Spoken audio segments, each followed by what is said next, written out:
this in a minute. All right. Let me get adjusted. Let me get used to doing this again. I hope everyone is having an amazing night. Let's see. I'm going to be talking about SVOU and home, and yeah, I mean the discussion revolving around that. As home is almost upon us, maintenance has started. So in a couple hours, hopefully, we're working with something. Hopefully we got it on the main server, etc., etc. I mean that's all we can hope for, right? I don't know how long this stream will be going, but I'm hoping for a very engaging. I mean, probably it'll go as long as it can with engagement, etc. Like if you guys are happy engaging and we have good conversation, good vibes, I can see us doing this a little longer. Let's see.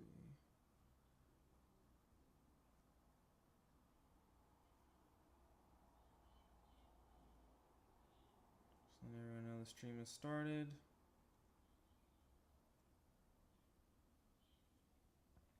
So yeah, we are discussing SVOU home. And then after we go over a couple things, we'll like transition to maybe playing some games. I don't know. Again, it depends on how active things are and how everything is. What's good, Ninth? What's good?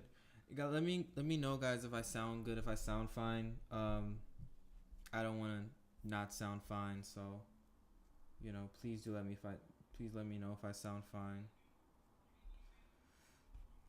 We got a lot to discuss. Let me go over what we did. We did a lot of things. That's an understatement. We did a lot of things. A lot of mons, a lot of Pokemon discussed. Y'all was talking about even Giratina, which I will say I bought it up and got immediately shot down, and for good reason. Something I didn't think of. The reason why I bought up Giratina like I guess a month ago, no, maybe even I would say 2 weeks ago. I forget. I think it was 2 weeks ago. Was because we have such limited defog options. I'm like, well, I was looking at the list, and this was before like the move relearn got announced and everything, and we still don't even know how that works. But I was like, we need defog options. Like we really need some removal that can actually beat Golden Go. I'm quiet. Why am I quiet? Let me try to see if I can fix that. I don't know why I'm quiet. I shouldn't be quiet. I'm literally like right next to the mic. Is it better now? Hopefully it's better now. Let me know. It better be better. You spend all these money on these mics and everything, and it just, if you could turn up your gain. Okay. Yeah, I don't want to. I have you on max. Okay, turn up my gain. People said we is not hearing you. That's not what I like to hear at all. Let's see. Just a second. This should hopefully fix it. No, that's literally not what I hit. God damn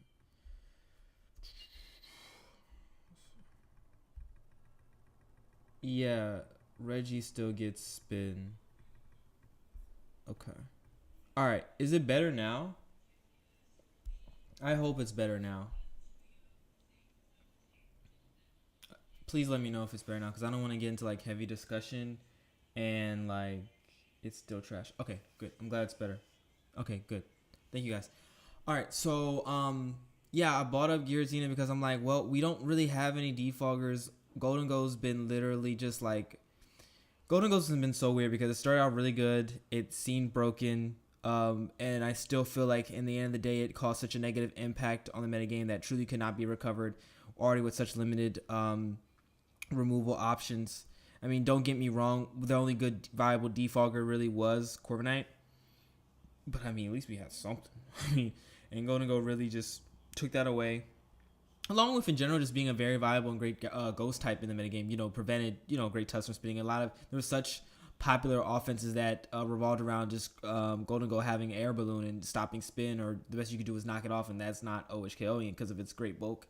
So, Anyway, point being is the reason why I bought Giratina is because I was like, okay, well, maybe we could get another defog option. This is before the movie and learn, so I'm just like, we're screwed. So maybe we do something. At the same time, a good point that was brought up to me when it comes to Giratina is like, well, if we add it into the metagame, it's probably gonna make the hazard issue even worse because of the fact that it becomes literally the greatest spin blocker that you've ever seen, that OU would have ever seen, which is a very fair point. I'm literally was just looking for the point of like, I'm just trying to help or fix, just trying to do something with our removal issue, because that literally is the worst thing about this generation possibly. I mean, you can add Terra in that discussion if you feel the way about Terra that you do, but the removal options that we have, and it may be because like we're so spoiled per se by like, removal we've had in past generations, but our removal is just so trash. All right, so let's go over the results. First thing we went over was Last Respects, Houndstone, Basque Legion female, and Basque Legion male. Yeah, so the way it was presented to us is like, okay, so what we're going to do is we're going to vote on Houndstone and Basque Legion female and male. If everyone believes that these Pokemon will be too strong for the metagame, especially because of Last Respects, and we vote that they need to be banned, we get a good majority and everything. All right, if that is the case and they all go, then Last Respects, we then are going to vote on that and quick ban it. So we voted on everything, okay? And as you guys know, we all were like, okay, Houndstone, Basque Legion, male and female with Last Respects will be broken, and they would have been, like literally the only thing that we would have had is Terra, is praying, going to church, Garg, water, I guess, for the Basque Legion. Like, it just would have been ridiculous. What's up, Wild Wave? And so that was that on that.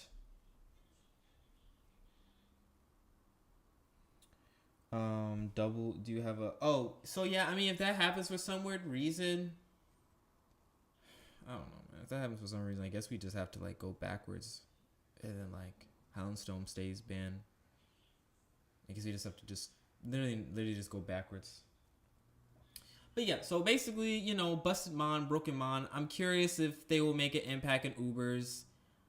I mean, Ubers is gonna go through a massive shift and change. In fact, Ubers is just as interesting as OU when it comes to changes with everything that's gonna be dropping. And of course, things will be trickled down to the other tiers as well. What's up, Alvin? Yeah, so that's the answer to that. If you guys are wondering why it was done that way, well, yeah, that's how it was done. And Last Respects had to go just like Chateau. Simple as that. And it's great because it gives us nice mons to work with. Not really Houndstone. Houndstone, as you guys already know, the dog is already dead, so it will find itself a home in NU, RU, whatever. Magearna. Okay, so Magearna, I am Magearna's biggest fan. I am very pro Magearna. I love its presence. And personally, I felt that Magearna definitely oh man, versus Magearna. I think Magearna definitely needed to be allowed in the OU metagame at the start. I will say, like, people having an issue with it being allowed because of Terra is completely understandable. Because yeah, I mean, Terra is Terra, and I don't know, like, it's really interesting because it's like, it's frustrating because, I mean, I voted when it came to Terra, I voted for it to be restricted, and I felt like it was too much for the metagame. I mean, right now I'm currently indifferent because I feel like, where we are right now with Terra is like you can use Terra to counteract other Terras. And I feel like the way that you should play the game and if you guys, the way you should play the game, in my opinion, in this generation, which is different from other generations, especially if you're using offensive teams. No. Let me rephrase. Let's just go with, if you're using any team, your goal, in my opinion, the game does not really start until your opponent or you have burned your Terra. and more so because you're playing. If you burned your Terra especially first, then you, in my opinion, are playing from behind, and then it's now your goal, and then you are trying to figure out when your opponent is going to use their Terra, and so I feel like when you approach games, especially when it comes to offense, I'm going to focus on offense right now. And I feel like the biggest issue of why offense fell off when Shedtail got banned is offense was not able to pressure balanced teams or stall teams or whatever enough that Shedtail removed, because a lot of times balances had to burn their Terra very early just to be able to counteract a mon that was behind Shedtail or had already killed something, and whatever mon they used to break the Shedtail, and then they got to throw in another measure. Whatever the case may be, you were in a situation where likely your Terra was going to be burned. So of course, with that being the case, and that's how you have to take care of things and how you have to handle things. I feel like as an offense, with offense losing that pressure, it became easier for balances, and their Terra's not getting burned so easily. It's much easier to maintain the status quo and handle things and chip it down, and then you have your speed Terramon, like let's say Revenger, like Hex Dragapult, which is fantastic anti-offensive mon that you're just really screwed. Let's see. A turn 1 Terra is definitely. I mean, if you guys have been watching my, if you keeping up with the World Cup coverage, every single time like a turn 1 or even turn 5 Terra happens, I'm like, how did we get here? If you go back to like my games, I don't even know when's the earliest Terra I clicked. I think the earliest Terra I clicked was probably that game I got 6-0 when I was using stall, because I literally had like. That's funny. That game was funny. Like, I prepped like as well as you can. I just literally faced the the most counter team set that's possible for stall, essentially. But like, my team was like not loving when I terrored, because technically it was still early. But literally my thought process was, because I'd already gone through these circumstances testing the team out and just knowing how stall's supposed to be played. I'm burning my Terra Clodsire because the only threat to this team, because he was using Rain and. She was using Rain, and everything else was, handled by the rest of my team. I'm like, okay, I'm just going to burn my Cloud Terra here because the balance is the biggest threat. As long as this gets toxic, the game should be over. And nope, taunt and Terra flying, and I'm spiraling under control and crying under my bed. Like, that's really how it is. Good game. But yeah, so Magearna starts in OU. Currently, I don't know. I feel it's fine. I feel it's fine. Shout out Crystal. Yeah, I think Magearna's fine to start out. I will say, just playing with it, in the server and everything this past couple of days, I really don't want to quick ban it. I think it's something that deserves a suspect.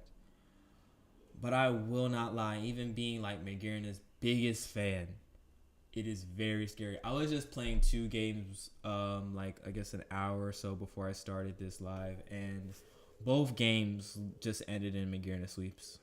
One I lost because Magearna swept me. One I won because Magearna did a sweep for me. And I think it's very similar to Volcarona, and why, that was the Lily game. And why Volcarona is so frustrating. And I still, even with all these new mons, find Volcarona to be the most frustrating thing. Can you imagine? We are getting Heatran, which has been the universal best Volcarona check for many generations. Of course, there's been, okay, we can run Hidden Power Ground, whatever, okay. But for many generations, universal check. And now, because Heatran has lost Toxic, I feel like it's very possible for Volcarona to, of course, you can hit him, it can Terra Ground, whatever. But let's just say, it is not easy at all.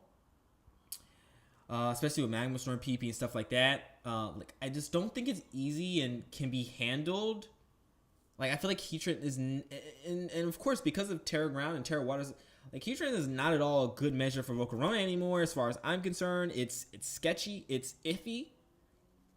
I don't feel confident, and don't get me wrong, we'll dig into it. Like, we'll maybe figure out, okay, we can use this Heatran set. Like, I don't want to start using. I remember back in the day, because Volcarona, again, has been a menace for many generations. I was using it, I think, Generation 6 or Generation 7, I was using, like, Stone Edge Heatran. It's like, I I don't got time. I just don't got time. I just don't got time. Um, but yeah. So anyway, enough malding over Volcarona. So Magearna, very similar to Volcarona. Listen, this thing has stored power.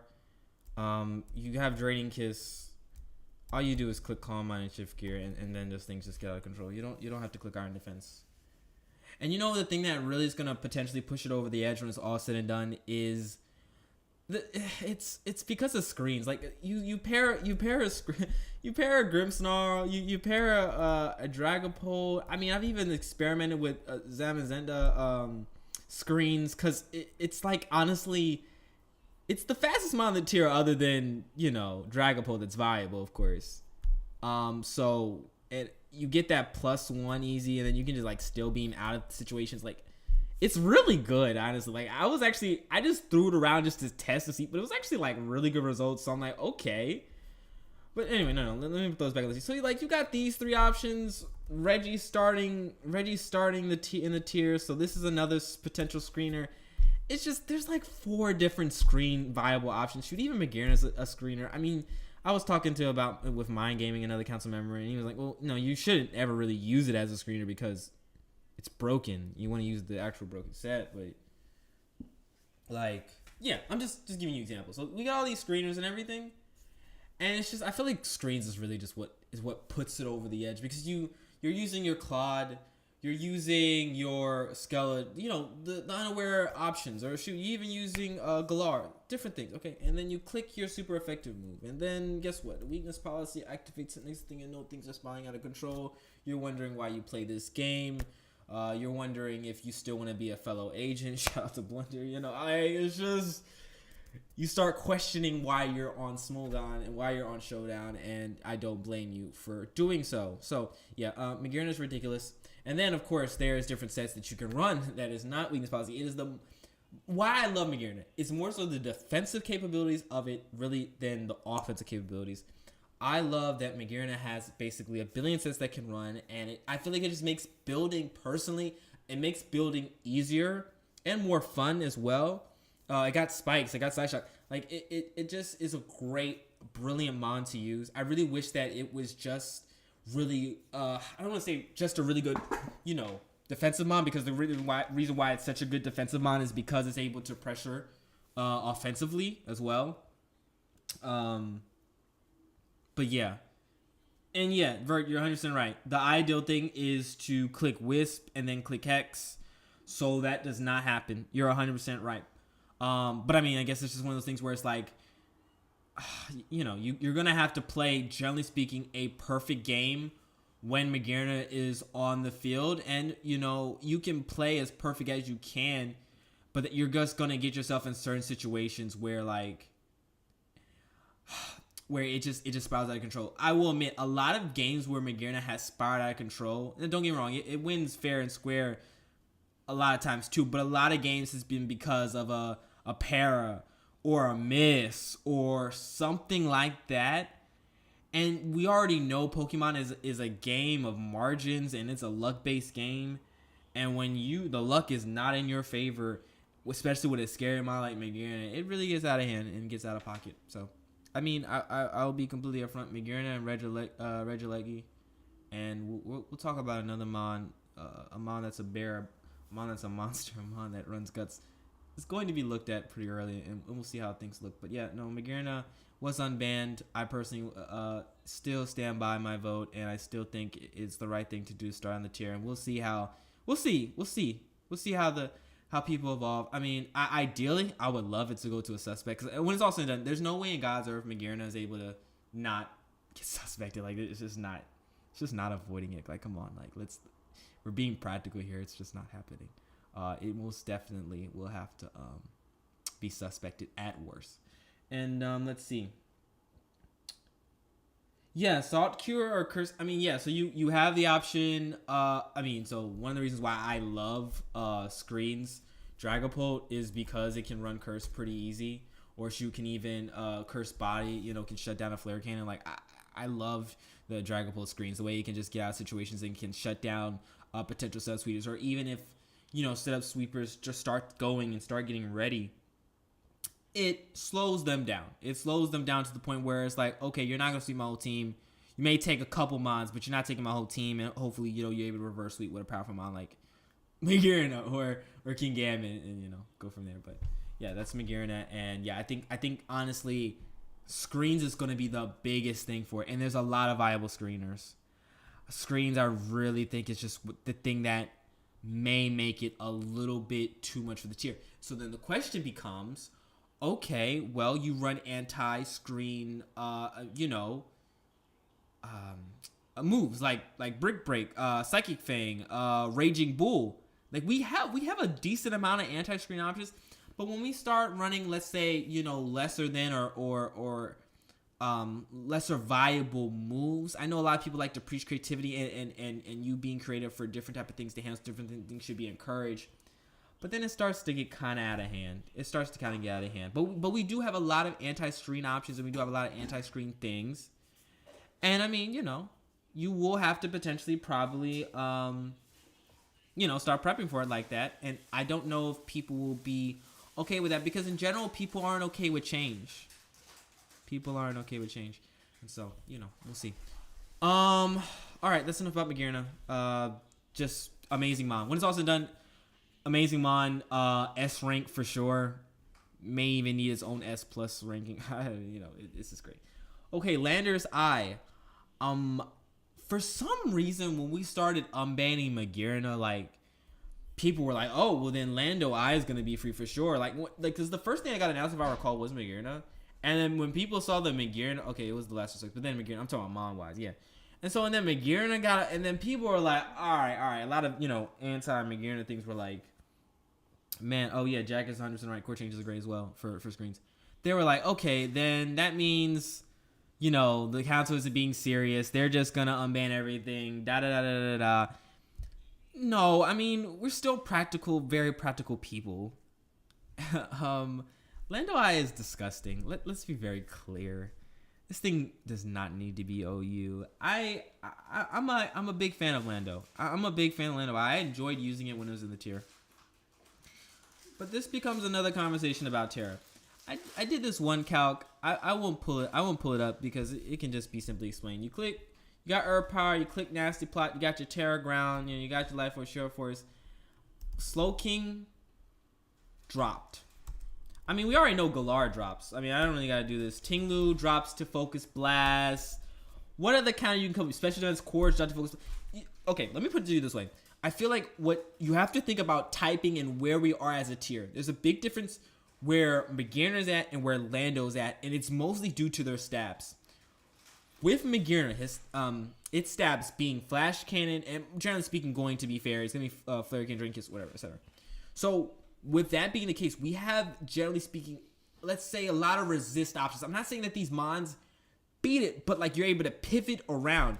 You got Claude, you got Tox, you got Galar, you got Slow, you got Golden Go. Let's throw out even like Iron Treads, like AV, like Volcarona, Sin, Sin. And then now we got Heat. Like, I'm not saying that these are like 100% switch-ins, because of course you can click your different moves to hit that mon super effectively, etc. And then there's Terra. Of course, that's how great Magearna is. But nonetheless, it's like it stabs itself, because we have to remember, if you're burning your Terra and you have burned your Terra before your opponent has burned the Terra, then that means they can use their Terra as a defensive measure if you're going to pull off a sweep. So generally speaking, that's why I feel like when you structure your teams you should avoid using mons that are dependent on clicking Terra Blast. If you're using a Pokemon that is dependent on clicking Terra Blast to proceed to sweep, your team better be built properly where, okay, when your Terra is burned, you are screwed for the rest of the game. You do not have most likely a defensive way to handle whatever threat is coming at you. So good luck. And you better have a way to handle that. That's why when it comes to, for example, Garg builds, Fairy, Water, whatever, you have to most likely, not even most likely, you 100% are going to put it on a balance, because you have to handle everything else in the tier. You have to handle every other threat that's coming at you. And you're most likely going to be burning your Terra with your Garg very early, and so you have to keep that in mind. So yeah, that's that on that. And so yeah, I mean Lando, basically every single mon I showed you that's viable in the tier, it's literally an OU Pokemon, or shoot, at worst you. I didn't show anything. I didn't even bring up Skeleturge. Like, there is a plentiful, decent amount of checks and measures for Magearna, ideally and in theory. Whereas Landorus, all those Pokemon I named, Lander is able to OHKO, is able to take advantage, is able to outspeed, basically. There's a couple, like, you know, the Cinderace, etc., that outspeeds, but nonetheless, you know, because it's got great bulk, it's able to take those hits, right? And so, yeah, I mean, it did lose Gravity. It did learn and lose Rock Polish. Yeah, lost Rock Polish. We won't even get to the fact that it's a phenomenal rocker. Don't get me wrong. I mean, it could have been freed, and maybe, who knows, we free it down the line. Maybe when a DLC comes out and we have more, you know, options. You're right, Ninth Floor. That's 100% right. The math's not mathin'. We had around 18. So far, the highest peak we've had is 18 people on the street, and we only have 7 likes. The math, come on, y'all. The math isn't mathing. Nonetheless, yeah, Landers is ridiculous. And I just personally feel like it just did not need to be in the tier. You have to think about where we are defensively as a tier, where the premier defensive mons are, what's also coming back, like what's also coming down with home. And nothing in home is coming to help us with this thing. Nothing in home. We're going to go on this sheet, and we're going to go over real quick, like, all these mons coming back. Zapdos doesn't help. Moltres doesn't help. Moltres Galar doesn't help. No, it doesn't help. Mew doesn't really help. Actually, I will take that back. No, I actually will not take that back. There's no way in God's earth Mew special defensive lives in Earth Power. I'm not even going to calc. There's just no way. Because if Slowking dies, then there's 100% no way that Mew lives. Okay, we're gonna keep it because let's be clear. I guess technically speaking, you can run Terra Flying, but then it's like, okay, if you're burning Terras, and that's the thing. As I talked about earlier, when the mon's burning your Terra, it's like, all right, that's not good. That's not good. Okay, let's keep going down the list. Nothing. There's Gastrodon. I heavily doubt Gastrodon even lives. There's Cresselia. Now, Cresselia is a measure, but we're starting to use mons like Cresselia. I mean, you just gotta start questioning things.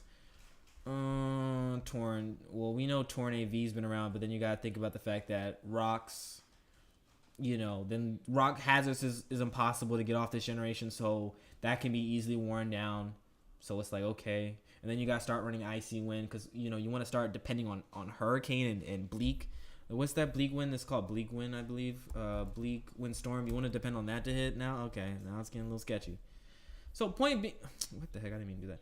Point being is, it's like, you know, the options that we have, the special defensive measures that we have, you know,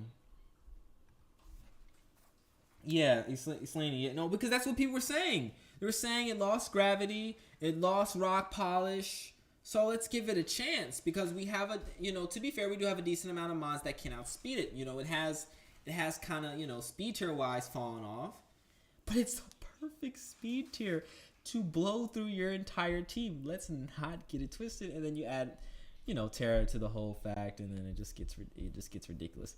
Cause yeah, the mon is amazing, and I was gonna start like listing mons, you know, at outspeeds, but I mean, you guys already know me. You should look at this. Outspeeds Volcarona, outspeeds Hydreigon. It's gonna outspeed Zapdos and Galar when it comes back. Like, it's gonna outspeed you know, your Shifu. Like, it's gonna outspeed all these very plentiful mons. And shoot, even if it lost Gravity, it got smacked down. So, like, okay, let's say you go to your Corv, right? And you get smacked down, and then what do you do then? Because generally speaking, on your team, most team structures, you're only going to have 1 ground immunity. So, okay, smackdown, okay, congratulations. You played yourself. No, something's dying. All right. Yeah, I seen Empo 608 with that. Yeah, Leno is ridiculous. It's always been ridiculous, and nothing new, nothing's changed. Next, Annihilate. So as you all know, I was a part of the majority that voted for it to start OU. Right, I was on the winning team, technically speaking, but because we were one vote short, it is not going to start the tier in OU. Let me show you a Pokemon and why I was like, I would love Annihilate to come back.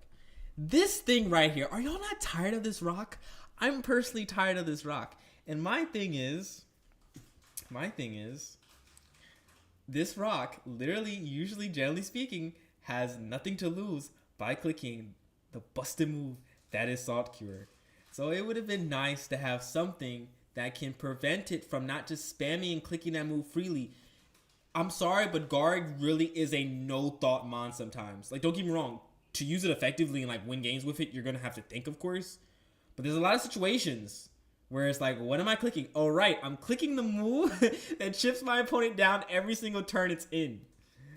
Like, come on. Like, all right, Peace Knight Floor. Like, it's Garg is ridiculous. And so, with that be the case, I would have loved Annihilate's presence because of how brainless Garg is. But let's be clear. Annihilate is very brainless too, okay? Annihilate comes in on non-super effective move. Comes in on thing like Garg Salt Cure. Comes in on thing like, I don't know, a Tinglu Ruin or Earthquake. Or shoot, comes in on a Defog from Corv. And then things start spiraling out of control. So yeah, I'm fine with Annihilate not coming back. Like, even honestly, when it comes to building and like putting builds together, it being unbanned honestly would have made building harder. It would have been harder to focus on things like Magearna, because then I gotta start to focus on things like Annihilate. So honestly, it not coming back to OU helps what we already have on our plate. So I think that's a good thing.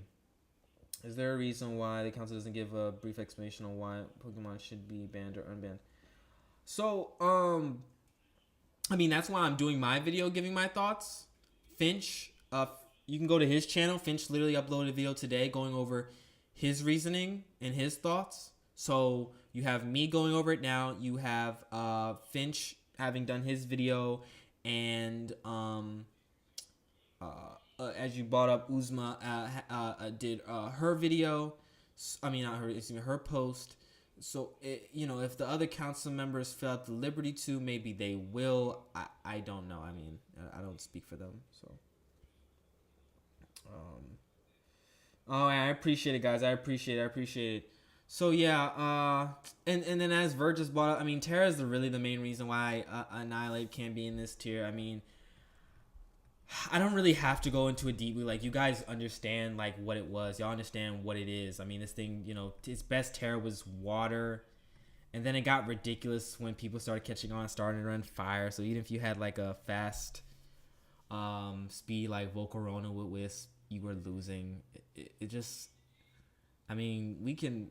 Like, we may have a discussion about Terra later on in this stream, but... Yeah, Terra's really the main reason, because like you can throw super effective mon out like Valiant, Click Moonblast. Oh, it Terrafires. Now I'm dead, or I've lost. Shoot, imagine. So like the thing is, I feel like you really gotta. I mean, we play this game to win, right? And so we're you gotta think about the cores and the combinations that Pokemon like Annihilate enable. And another thing I'm going to bring up is Magearna in this case, and how Magearna is able to enable things like Ursaluna. And so, shoot, the thing is, it's like, all right, well, is Ursaluna actually going to be a lot? And I'm talking about Ursaluna a little earlier than I want to, but if Ursaluna is going to be a lot, maybe if Magearna is removed from the tier very early, it will weaken Ursaluna's possibility and ability to be super effective in the metagame, which is true because Ursaluna most likely would have to go on a full trick room team 100% of the time, whereas Magearna enables it to be on a semi-trick room, I believe is the term. I'm kind of slipping on the exact term. Maybe you guys can correct me. I'm just going to say semi-trick room because that's still correct, but I don't think that's the right thing I'm trying to say. But yeah, semi-trick room, and yeah, I mean, things can spiral out of control very quickly. And so with a thing like Annihilate. Let's say, again, you have a Valiant. You send it out because it is, going to click super effective move on it. You Terra Fire. And the Annihilate team, let's say it's a screen team or just a team in general, it's got Kingambit in the back. Your Kingambit measure has now been annihilated and is now gone, and so now it enables, things. When I was using Annihilate, let's be very clear, it was generational. When Annihilate was in my hands, 2-3 kills a game. 2-3 best Pokemon in the tier possibly. When it was in my when it was in my boy Vert's hand, generational mom cooking. Like, you got it cooks. It truly is a pressure cooker. The mon is generational. And perfectly fine with losing that one. Perfectly fine. I really it's one I'm like, it is what it is. Okay? And completely understandable why Finch voted Uber, Ima voted Uber, Star voted Uber, and TP voted Uber. They didn't want to deal with that mess either. So don't blame them. Okay. Next one is the most frustrating vote, Regieleki. And the reason why it's the most frustrating for me personally is this should not have started OU as far as I'm concerned. I was disappointed with it starting OU. I still am disappointed with it starting OU because personally, I feel we are doing a great job where we're at right now with the bans that were done. I agree with the majority. I feel like most people agree with the majority of them. But this was a mistake. We made a mistake as far as I'm concerned. I don't really know. I can't speak. I think it was very straightforward. This thing becomes Terra Ice. This thing volt switches around. This thing clicks Electro Ball. This thing is on a rain team and clicks Thunder. I don't really get it. I don't really understand. Why are we allowing a Pokemon in the tier that's able to hit everything and also outspeeds without any boost? Iron Valiant with a boost? Are you kidding me? This is what OU has become? No. And, you be like, oh, well, it's got the 100, special attack. We don't care. It has Transistor. It's got a busted ability. Like, come on, man. Now, let's talk countermeasures, right? So, because it's going to start in the tier. It is what it is. Crimea River, it is what it is. Okay, Clodsire is an option. What I will say is someone brought up a very good point about Clodsire and just, in general, the quote-unquote measures and counters for Regieleki. Technically speaking, it does not have an atrocious attack stat. It's basically... No, it is not even basically. It is the same as its special attack set. You could, because it is so good and so effective at, in the transistor ability already boosted what it is, you could technically run a physical like Reggie and make your Terra Blast Ice physical. So when, for example, Claude would be a measure and counter to come in, it would get blown away because, of course, it's, special defensive based. It's no longer a counter. So I think, personally, if it for some weird, very, very weird, like, check the pulse of the tier stays longer than like 48 hours or whatever, or actually stays in the tier. Maybe Reggie starts evolving and starts like running sets like that, and then it's like, okay, all right. But yeah, no, Reggie's it's so ridiculous. Like, okay, so anyway, you got Claude. Keep on scrolling. I always like to say, if you start using mons like Iron Treads, I personally think Iron Treads is complete garbage. But maybe it's because, I've been literally, brainwashed into, Great Tusk being run. Where's Iron Treads? Oh, yeah, no, it's still OU by uses, technically speaking. Okay, there we go. Iron Treads. So, in my opinion, if you see Iron Treads being used in the metagame, that means something is broken in the metagame. The last time Iron Treads was good, technically speaking and viable, was when Chi-Yu, the thing that could OHKO a Blissey by itself without any help, was in the tier. Iron Treads was used, okay? It had decent usage. It was understandable why usage, and because of the fact that it's able to outspeed specs or whatever, base, Chi-Yu, whereas Great Tusk couldn't. So it made sense to use Iron Treads, something that can scare that monstrosity out. Okay, I get it. And so now people are like, okay, well, let's use Iron Treads for Reggie with AV and everything and da da da. And it's like, listen, don't get me wrong. Iron Treads can knock off. It can Earthquake. Because of its very interesting like special attack set, which is kind of abysmal, but not the worst thing ever. Because, you know, you can still like do decent damage. Like, for example, Great Tusk. You can run weird special attacking sets per se.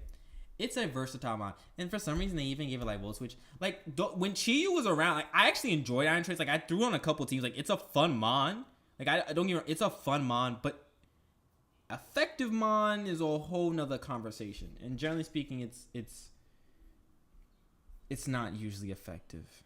Okay, and usually when something is broken in the tier, that's when Iron Treads starts to pop up. No version I break the Test Monopoly. No, I mean don't get me wrong. I mean, I've seen some games where like Treads is like done some things. My man, you know, in SBL, XA, VGB, he bought Treads. He, you know, I'm not even gonna cap. It really didn't do much in the game, but it was around. Like that's the thing about Treads. You know, in high level games. Oops, I didn't mean that. It's hit or miss. It really is hit or miss, and usually it's unfortunately a miss. But nonetheless, we're gonna move on. So yeah, Treads is an option that y'all been talking about. Tinglu, of course, is a legitimate option. It is unfortunate though that like the thing is with Tinglu was like it can't OHKO it, so I was like, eh. But yeah, and then that's where it starts to wrap up and end as far as the measures go. And then of course you can burn your own Terra. So the biggest, I feel like, defense you can give as a pro Reggie person is it is very similar to Garg in the way that you have to, generally speaking, burn your Terra turn 1. As much as I talked about earlier in this stream about how you don't want to burn your Terra turn 1, of course there is, you know, Pokemon where you have to burn your Terra, or situations where you may have to burn your Terra turn 1. It just is what it is. And Regieleki is one of those mons that you're going to burn your Terra turn 1. Now, you don't have to. You can pivot around. You can, you know, take a different approach to the game. It depends on the matchup. You know, it varies. Nonetheless, yeah, you're going to be burning your Terra to be effective, because every team should have a ground type, especially in a Reggie meta. Now, you could... I never really believed this, but technically speaking, you could get away with not having a ground type because you had Terra Ground or you know, okay. You could get away with that when Rotom W usage was low. It's just, you could get away with that at the start. But in the start of home, that's not going to be possible unless you just want to get 6-0 by Volt Switch. Not even 6-0 by clicking any move. Just get 6-0 by Volt Switching around, tripping all your mons every turn, and it just gets spiraled out of control, and then you're like, well... You know, that's that. Yeah, I really wish it didn't start the tier. I really wish it did not start. Oh, you. Any questions thus far? You know, you guys type in the chat. Any questions, you know, on thoughts on certain things or how you feel about certain mons, you know? Let me know.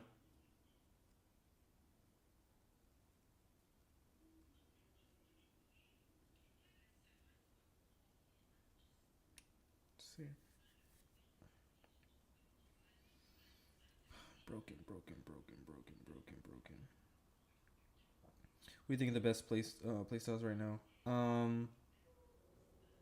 Besides HO screens, so you want me to name the best playstyles, but don't name the best playstyles, because those are the best playstyles. Why didn't they just abandon everyone? Okay, I'm gonna answer that question after I answered Jax. So yeah, the best playstyles. I mean, the ones that you don't want me to name. I mean, those are the best playstyles. Balance is gonna be right behind those. Some of my colleagues, friends don't believe balance is pretty good right now because of how much of a scary time this is in the meta game with so many scary threats. At the same time, I feel like balance is also the only things that can really handle all those threats, because balance is you're able to have Toxapex, have Galar, have let's say like a bulky AV because I'm messing around with that Rillaboom or shoot. You can have a Golden Go with special defensive investment for like Magearna. Like balance allows you different I feel like it allows you the same flexibility and creativity similar to HO and Eyebrow Fence and shoot. Maybe even it's less restrictive than even HO because HO you're forced to either run screens or like hazard stack, which can backfire. Like you face some like Core Chain Cinderace or something like that. I feel like balance is just pretty good and this is in a perfectly fine position. Like don't get me wrong, balance doesn't want to run into like a Choice Specs Tinted Lens Bravery H on Rain, but no team really wants to run into that, and the only teams that are going to be okay with running into that most likely is going to be an HO build. So yeah, I mean, but Rain, other mons handle HO, etc., etc. Rain's in a weird place, but we'll maybe talk about that later. So yeah, I just feel like balance is perfectly fine. And to answer your question, I feel like that's other than those playstyles, that's the one playstyle that should be used. Next question. Let's see. Why didn't they just unban everyone? Well, I feel like the mentality and the philosophy is that we still want to enter home into having like a actual palatable, like digestible metagame. So if we had banned everything, let me go to the top. If we had unbanned everything, we would have had a metagame with Annihilape, Basculegion, Last Respects, Chiyu, Chien-Pao, Espeater, Fluttermane, Houndstone, Iron Bundle, Landorus, Magearna, Palafin, Regieleki, Spectrier, Single Strike, Shifu, and both the Zamensas.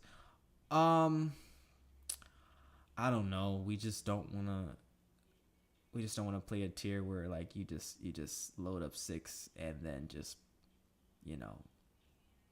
pray you get a good matchup. Like that would be the most disgustingly matchup based metagame that you could possibly ever face.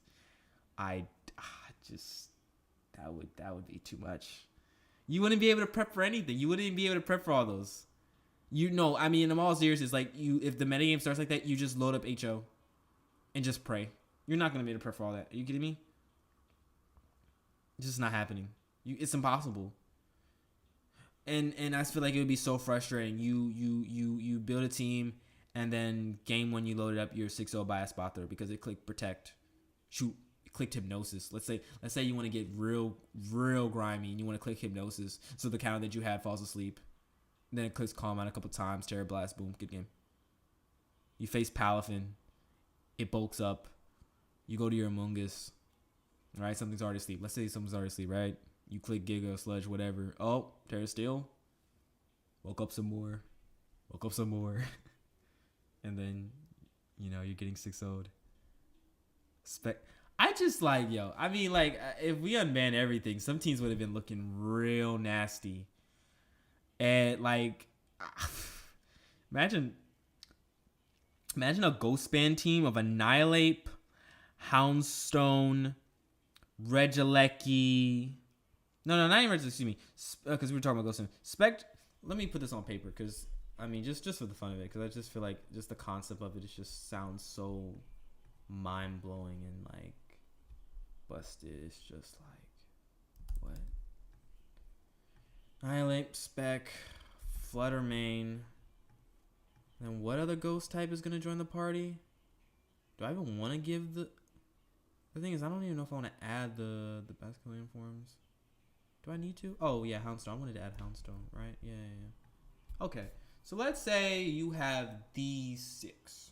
Now, every single team, generally speaking, is going to have a measure to handle said ghost type. Now, Annihilape has a super effective move to hit said resists. So does Fluttermane. This can Terra, and this can Terra as well, but it's already got disgusting stats. Calm Mind. Look at that, 145. So it's like Calm Mind. It can Draining Kiss. Look at, no. So to answer your question, when it's all said and done, we just don't want a tier where as soon as we just didn't want to enter home and day one a mess, and it would have been a mess, and we would have had to ban things in hours, and it just gets out of hand. Let's see, but sure. But when they ban stuff beforehand, we're trying to ensure mods exist in the current low balance. If mods are strong in turn, it should reflect the stronger. So that is I like your thought process because I've been thinking honestly the same thing. I reached out to the Uber's tier leader Aberforth, and I asked him like I think today or yesterday, and I was like, hey, why hasn't like actually even years ago, if people have been sticking with me for years ago, remember I started a whole tier that was like Ubers, and everything that wasn't amazing in Ubers was amazing in this tier. We had Arceus forms, but like we took the whole complex ban approach. So of course normal and whatever great typing like steel wasn't allowed, but we would have bug, we would have fire. But of course, because it still was an Arceus, we had to eventually like ban almost like all of them except like 2. Just based on like, okay, the 2 that did get to stay around was due to it having just not the greatest typing. Like let's say like drag or something. I don't know. I'm just throwing it out there. But yeah, so that was that was the concept, that was the goal. And so to answer your question, that was because of one, we were sick and tired of OU, but 2, because of such power creep, we was like, well, there should be technically speaking an Uber's UU, and I still honestly have that feeling. And if it got enough support, I would love to make it try to happen again because I really feel like it's a perfectly fine concept and should happen. I don't really know why it hasn't happened. I mean, well, Aberforth explained to me, and I won't read that because I didn't tell him I'm going to talk about it. But he's basically like not enough people have wanted it. Not people, so it's like why are we going to focus on something that people don't want when we try to focus on just keeping the tier that we got going and doing well. Because shoot, Ubers is in an interesting place, and something I've also thought of is why isn't Ubers like the main tier? Like OU's the main tier, and rightfully so, it's been the main tier for whatever.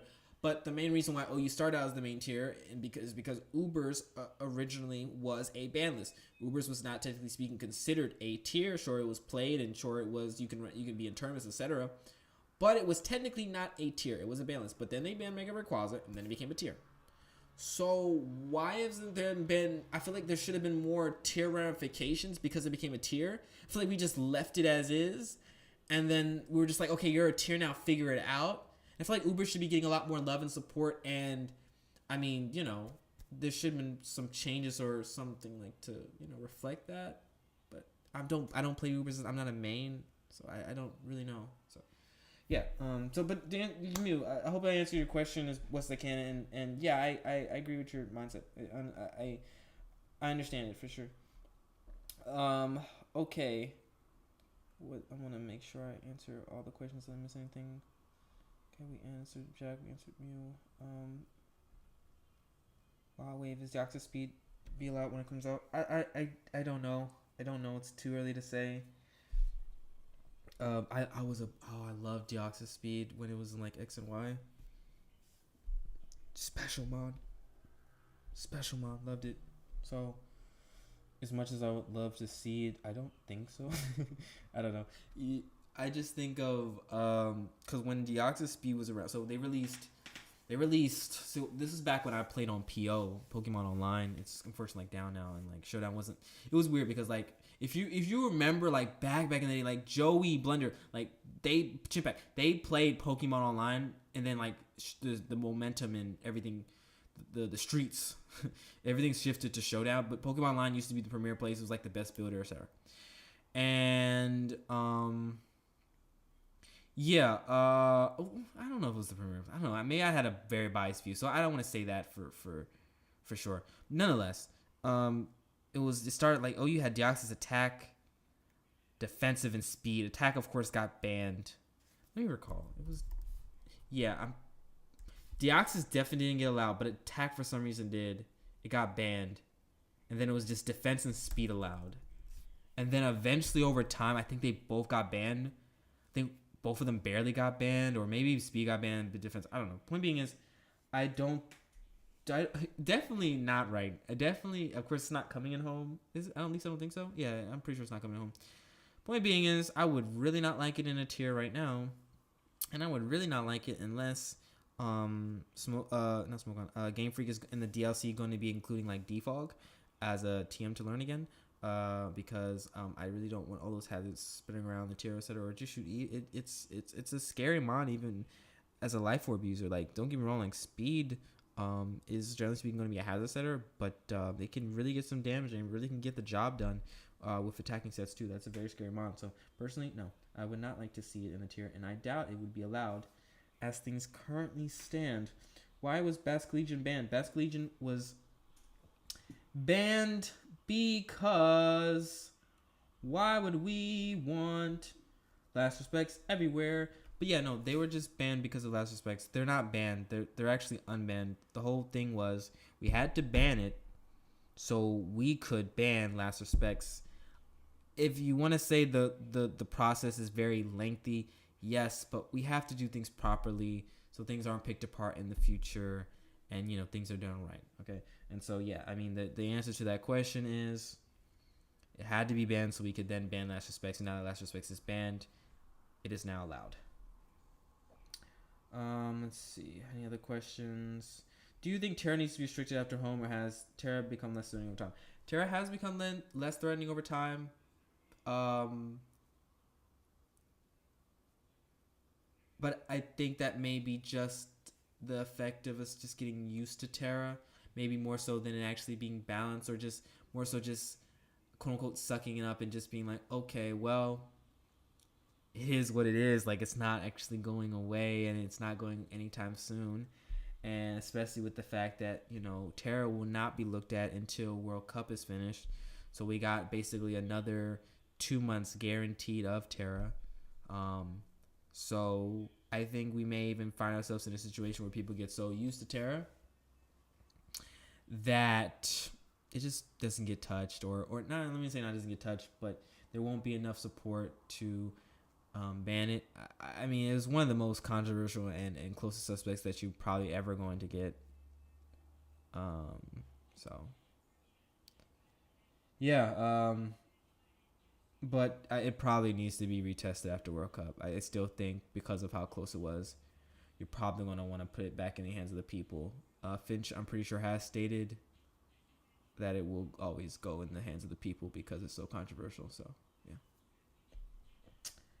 Okay. Bro, just play Ubers. Yeah, man, Ubers is weird, Vert. I really should play Ubers. You know what, Vert? Because you're such a goat at Ubers, I'm sure you'll slide me a team, and I may, like on a stream, just hop on Ubers and just be like, what is going on? Like, what is going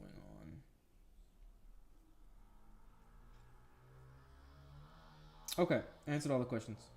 Cool. One last question, real quick. The Jagus X Ghost Terra Guard being a thing with Ursula. No, I don't think it should be a thing, and I don't think it will be a thing. Because why are you gonna waste your Terra to turn?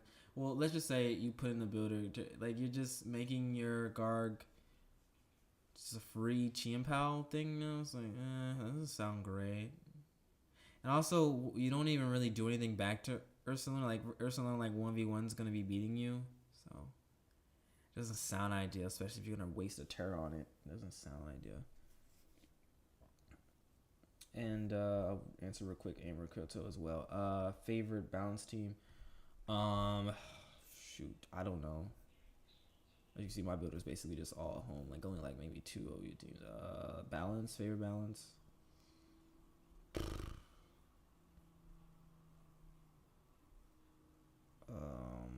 This balance is pretty good. I'm not gonna lie. I've only played, honestly, I'm being completely 100%. I only played one game with it. I've seen it used so many times, or decent amount of times, I should say. It's probably my favorite because the thing about balance right now, or just in general, there's like so much prep balance is doing just to handle all the HO threats that when you do, in the back, that's my girl probably watching something. Show them my Zama spikes. Let me see if I can find it.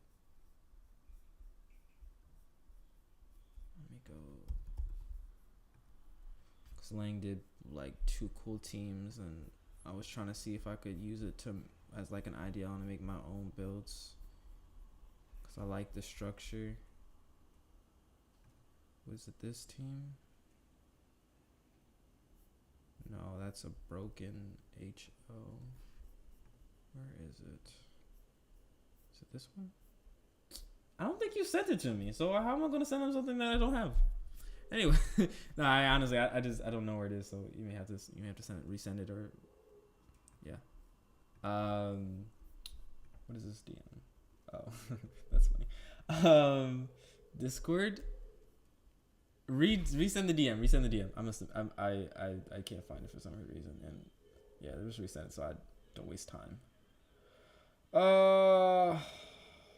Yeah. So anyway, I really like this.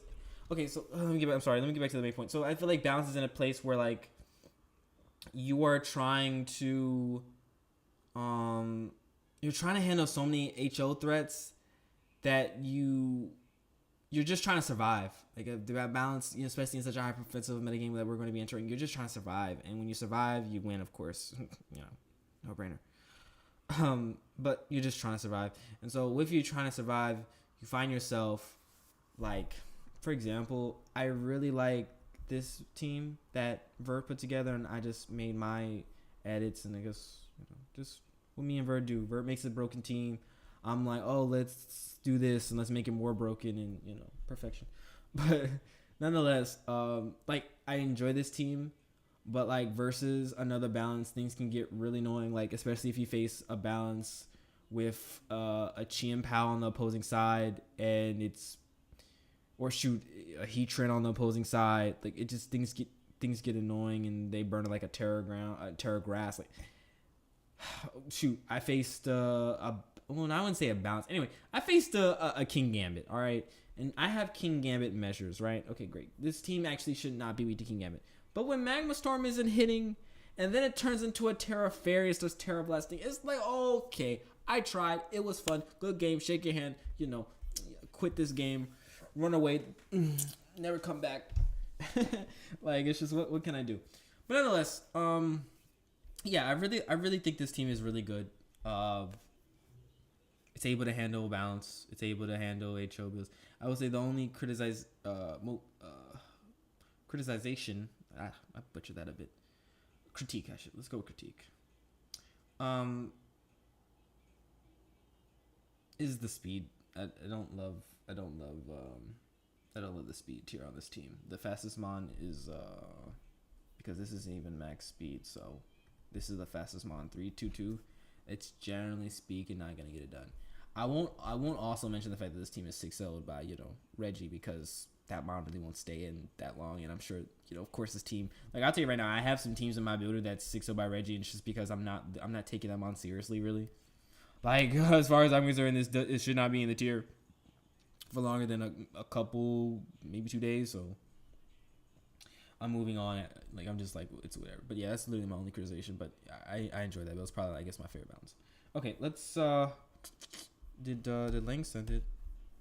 Lang did send it. Let me look at this real quick, because I must have, I don't know, missed it somehow. Oh yeah, I saw you using it. I didn't have I'm pretty sure I didn't have it though. Yeah. Why is this T-Ball and not Electro Ball? Why do y'all? General question. Why do y'all keep running T-Ball and not Electro Ball? What's the reason? You're already so fast. The only things that actually switch into you, that, like for example, Slowking. No, let's say Slowking's not switching. But let's just say, let's go with Galar. Like Galar gets blown away. Magearna gets blown away. Like, just run Electro Ball. I just don't think there's really a reason to run T-Bolt. I'm trying to think, is there really a reason to run T-Bolt? T-Bolt's like for very like, it's just for the fastest. It's if you're going against other fast mons, but like, I don't know. I just personally was scared of Scarf. We'll switch out. Or just, I mean, you're generally speaking, if an opponent's running a Scarf, or shoot, it may not even be faster than generally. Funny enough, because busted mon. It's so funny. For some reason in my head, I had a Scarf Lando out, and I was like, okay, My Scarf is out versus Regieleki. I can like safely U-turn E-Quick or whatever. I forget. And I was just like, wait a second. I remembered how bad Lando's speed tier is technically right now. And I was like, oh, no, Regieleki is broken. That's not happening. I need to switch out because this can tear. This is a disgusting mod. So, yeah, no, this balance looks fine. I don't like SD Chien-Pao personally. We're in a Magearna, Gambit, and everything else tier. Isn't this Rapid Spin too? Yeah, you don't even, I feel like you don't even, okay. I didn't plan on editing a team, but this is my suggestion. Make this Chien-Pao Terra Ground Choice Banded. Terra Ground Crunch Ice Shard and Icicle Crash. Yeah, make this Terra Ground. You will OHKO basically every Magearna, and if rocks get up and Toxapex comes in, it also dies. So, that may be... Oh, it's the wrong paste? We'll see. Congratulations, you played yourself. We'll have to look at the rest later, but that's just one suggestion I have. Okay, let's get back into the mons. What we got here? What do we talk about? Where were we at? We were at Chien-Pao. Okay, yeah, Chien-Pao's next. Chien-Pao. Ah, I'm so glad it's back. This mon brings me as much joy as Magearna coming back. I know a lot of y'all don't like it. I know a lot of y'all are annoyed it's coming back. Big fan. My favorite period of pre-home OU, like the beginning of SVOU, is when Chien-Pao was in the tier. Ah, good times. This tier went to complete crap once this left. I'm gonna be honest. No, Vert, let's be very clear. It is broken, and I really shouldn't have leaked it on this stream, to be honest. I should have really kept it on the low. But yeah, y'all start messing around with Terra Ground Chien-Pao. It feels broken again very quickly. Like I honestly I when I faced it, I was like, this gotta go again. Nonetheless, yeah, Chien-Pao was my favorite. Its domination on the tier was my favorite era. I didn't like the Chi-Yu era. The Chi-Yu era was annoying. The Chien-Pao era I actually did enjoy. I don't know. I'm not gonna say unpopular opinion, but I have the perspective and view personally, which is why I'm really never get triggered by the usage of Great Tusk. I like to know what I have to prep for. I personally like a metagame that centralizes around, let's say, one or two specific mods. Oh, these mods are potentially busted. As long as they're not, of course, broken, like Chi-Yu or something like that. But if it's borderline broken, but it's to a point where I can prep specifically for it because I know it's going to be used, I don't mind that. I actually like it. And you're 100% right. I did vote ban. And because at the time, and it was true, because I mean, honestly, being honest, it was broken. Like even at worst, if you want to say borderline broken, that's still in the name broken. I did vote ban. And I regretted voting ban. It's not like my vote would have changed, but I regretted vote because the tier went to complete, I just didn't like the tier after it got banned. And I will say, of course, that's not, if you're going to vote, you're generally speaking should be. And okay, let me backtrack because this is exactly why I do not love the fact that we do not have a ladder that goes up where we can see the Pokemon with outside of the tier. So we can get a feel for it. And personally, what I would prefer if we do, yes, the Electro Balls, yeah, 100%. So but it's so fast that what are you actually going to be 60 base power? The only thing you're going to be, I guess, at 60 base power versus is an opposing Regieleki or a Dragapult. Like, what are you actually 60 base power? Yeah, exactly. They used to do separate ladders. I was a part of that era. I was a part of the era of you do a whole separate ladder. I don't remember why we went away from that. I personally, and especially when we do, because I'm sure Terra Suspect will happen again. When it happens, we need a ladder where Terra is out of the picture, and then we may even, what we should do, okay, I think we did either 2 weeks or 3 weeks when it came to suspecting Terra. This may be tricky, but anyway, let me just put it to you this way. Let me just give you this, and it probably won't be able to pull up, but ideally what I would love to have is like a ladder without Terra, a ladder with Terra restricted, and a ladder with Terra. Or shoot, we can even skip the ladder with Terra because we've been playing ladder with Terra for all this time. It's not like I want to really keep on playing it. But I mean, you know, I'm making a joke here, but no, seriously. I feel like that would be ideal in how it should be done when it comes to Terra, especially with how tricky and how Terra is. Because a common question I saw popping up, which is a fair question, how would that even be implemented? How would the Terra preview be? How would gameplay be with it in the tier? If the Terra preview had one, we would have just went into it completely blind, not really how like we've had a concept and idea, but we really wouldn't have been able to play it beforehand. We would have just accepted what we had and then complain after we get it. No, we don't need 3 ladders. I'm not saying 3 separate ladders. Again, this probably wouldn't work. I'm more so saying like different periods, like 1 week this, next week this, because I think it was 3 weeks last time, and then last week that. That's what I would like to see. That's what I would ideally like to see, because it would be cool to see the different, the different applications and how it's able to interact, etc. Okay. But yes, I did vote ban on Chi and Pao, and I regret sending little buddy away. It will be missed, but it's back. It's back.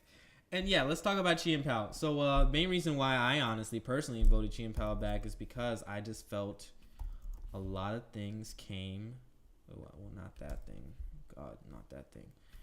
A decent amount of things, a decent amount of measures. Don't get me wrong; these are not counters, because if you start doing some calcs, it gets a little fishy. Oh, let me push back on something that really annoys me as a Chi and Pao believer, but just in general. A lot. I'm gonna put Champ on the screen. I'm gonna put Traceman on the screen. And then I'm also gonna put Adam on the screen because y'all love to run anime calcs. I'm not talking about y'all on the screen. I'm just talking about in general. Like, people just love it. Everyone will throw crunch on the screen because y'all love the crunch calc. Okay, so Chi and Pao Terra Crunch is an amazingly strong move. It's probably one of the strongest moves that is right now allowed in the OU. We know this. It is the reality. It is what it is. Great. Fantastic. Here's the reality. Number 1, first reality. We are in a hazard-filled metagame, and it is impossible to remove hazards. I'm being extra, of course, with the impossible part, but it is extremely difficult to remove hazards. We even now have Pokemon like, what's the thing that learns Stone Echo? Yeah, Cleaver. And then the more viable, I feel like, Hazard Setter and Samurott, where just there's no going to Hatterene anymore. Y'all loved going to Hatterene. Yo, I was one of those people. I loved going to Hatterene. Like, oh, Hatterene, please save me from the hazard gods. You know how annoying it was when you went to Hat, and then they had a court change mind, and they just throw your hazards because they don't even care, because like, oh, okay, you want to go Hat, cool. I'll send them back with my court change. Anyway, nonetheless. Okay, cool. You want to run Choice Man, you want to run Crunch, great. Okay, you got to deal with hazards, okay? It's the first thing. That means every single time you're coming in, you're taking that 12% to rocks. You're taking that, whatever, like 10% to suspects, etc. Okay, that is fantastic. So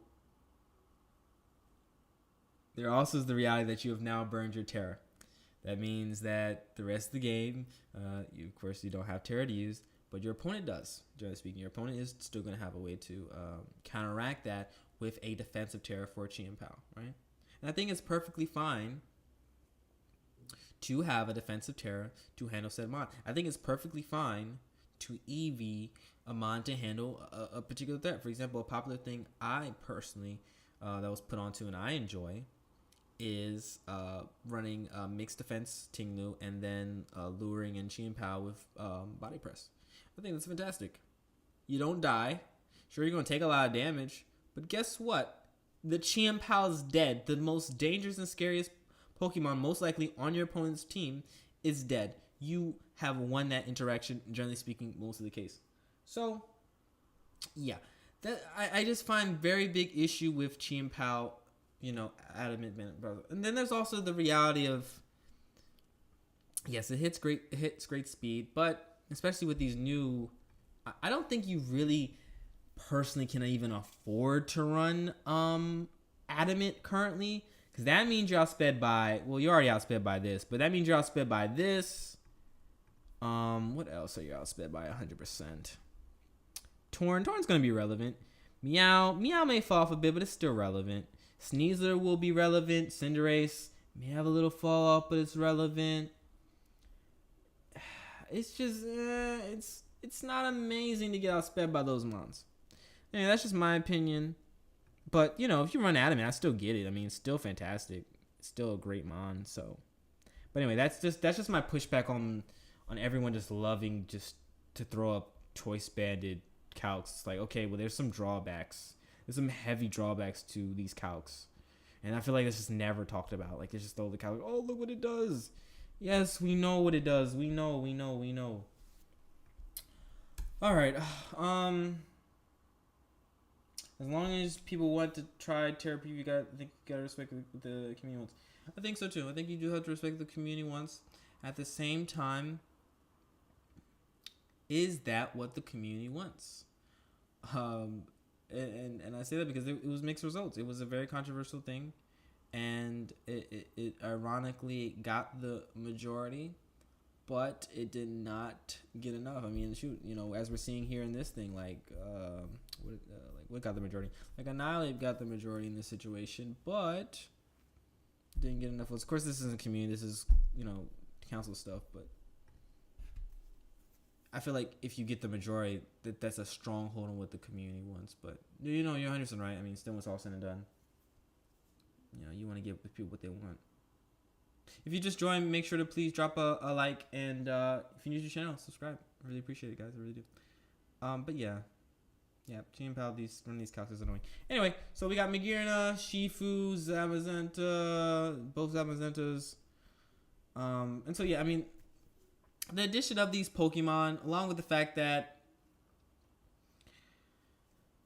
it was a very tough result to begin with when it did get banned. It wasn't the easiest thing to unban. The easiest thing to unban personally was these suckers. This was the easiest thing to unban for me personally. But Chien-Pao probably comes right behind those things when it comes to unbanning. If I look at it, yeah, Chien-Pao is probably right, behind it. So I think, yeah, I mean, the main reason why I voted is because of these mons really just coming back. I feel like it limits the ability for it to just spam its stats quite easily without potentially having to deal with the ramifications of those spams, or being able to flip some games and matchups with these Pokemon around. Like, I'm not gonna act like these are switch-ins, and I'm not gonna act like these are hard counters, because they're not. But with them in the metagame, along with everything else that we already have, it doesn't make it out of this world. And how things have gone in test matches, it's been okay. It's been a fine mon. It hasn't felt broken. It's felt amazing, but it hasn't felt broken. So, yeah. Hopefully that was justifiable enough explanation. And if you guys want me to go back on Chien-Pao a bit, I can, but hopefully that was good enough. This one was unanimous. I'm gonna be honest. This Pokemon is the only Pokemon on that list that I've never been able to. I've never been able to actually play myself, because when this Pokemon got released, I was on my hiatus from the community. And so when this was relevant, this was I think the DLC when the SS, I believe. So yeah, when this first dropped, I was not around. I saw replays. I asked people around. I saw how effective it was, and I completely understand why it got banned. No surprise here for me. Yeah, I mean, it got Draining Kiss. Calm Mind, Nasty Plot. It can run Wisp. It can hex things around. It can run Sub. It's. I would have loved to have played with it. I would have loved to have used it. I would have loved to 6-0 every single player. Again, guys, just had a blast. It would have been so effective of a mon. Like, let's be very clear. Like, this be very clear. What does this speed say? Is Chi Power like even a check? Just Chi Power hit 35. Okay, good. So it is. Yeah. So it gets out of hand very quickly. Has taunt. It just has all the moves it needs. It's very similar to Flutter Mane. Well, in fact, we'll just tackle this. We'll just tackle them at the same time because they're very similar. Strong ghosts, not many counters, have shown us before how effective they are, and nothing was introduced that could help. I will say, okay, I guess technically speaking, the only thing that was introduced that could help was like Magearna because of like AV, but like for example with Spec, it could just Wisp and then hex it down very quickly, and that's gonna start messing up. And then like both of these I'm pretty sure could like sub up on a Volt Switch, because generally speaking that's what Magearna is, clicking with AV Volt Switch, and then it's just like, oh no. Oh no. So yeah, I mean, just disgusting ones, and they really didn't even be in the tier. Then of course there's the whole Terra element. It's ridiculous. Ridiculous ghosts. Yeah, exactly. Garg is not able to break Spec Sub. So even you trying to use Garg as a counter does not work. Yeah, ridiculous ghosts. I don't even need to stay in that long.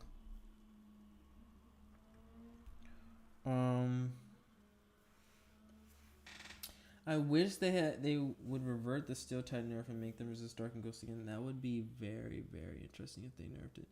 I mean, if they revert, I feel like if they did revert that, then Steel becomes 100% the best type. Like, it's not even like a question. And like, why would you not run like 2 Steel types each team? It would kind of get ridiculous what Steel was able to do.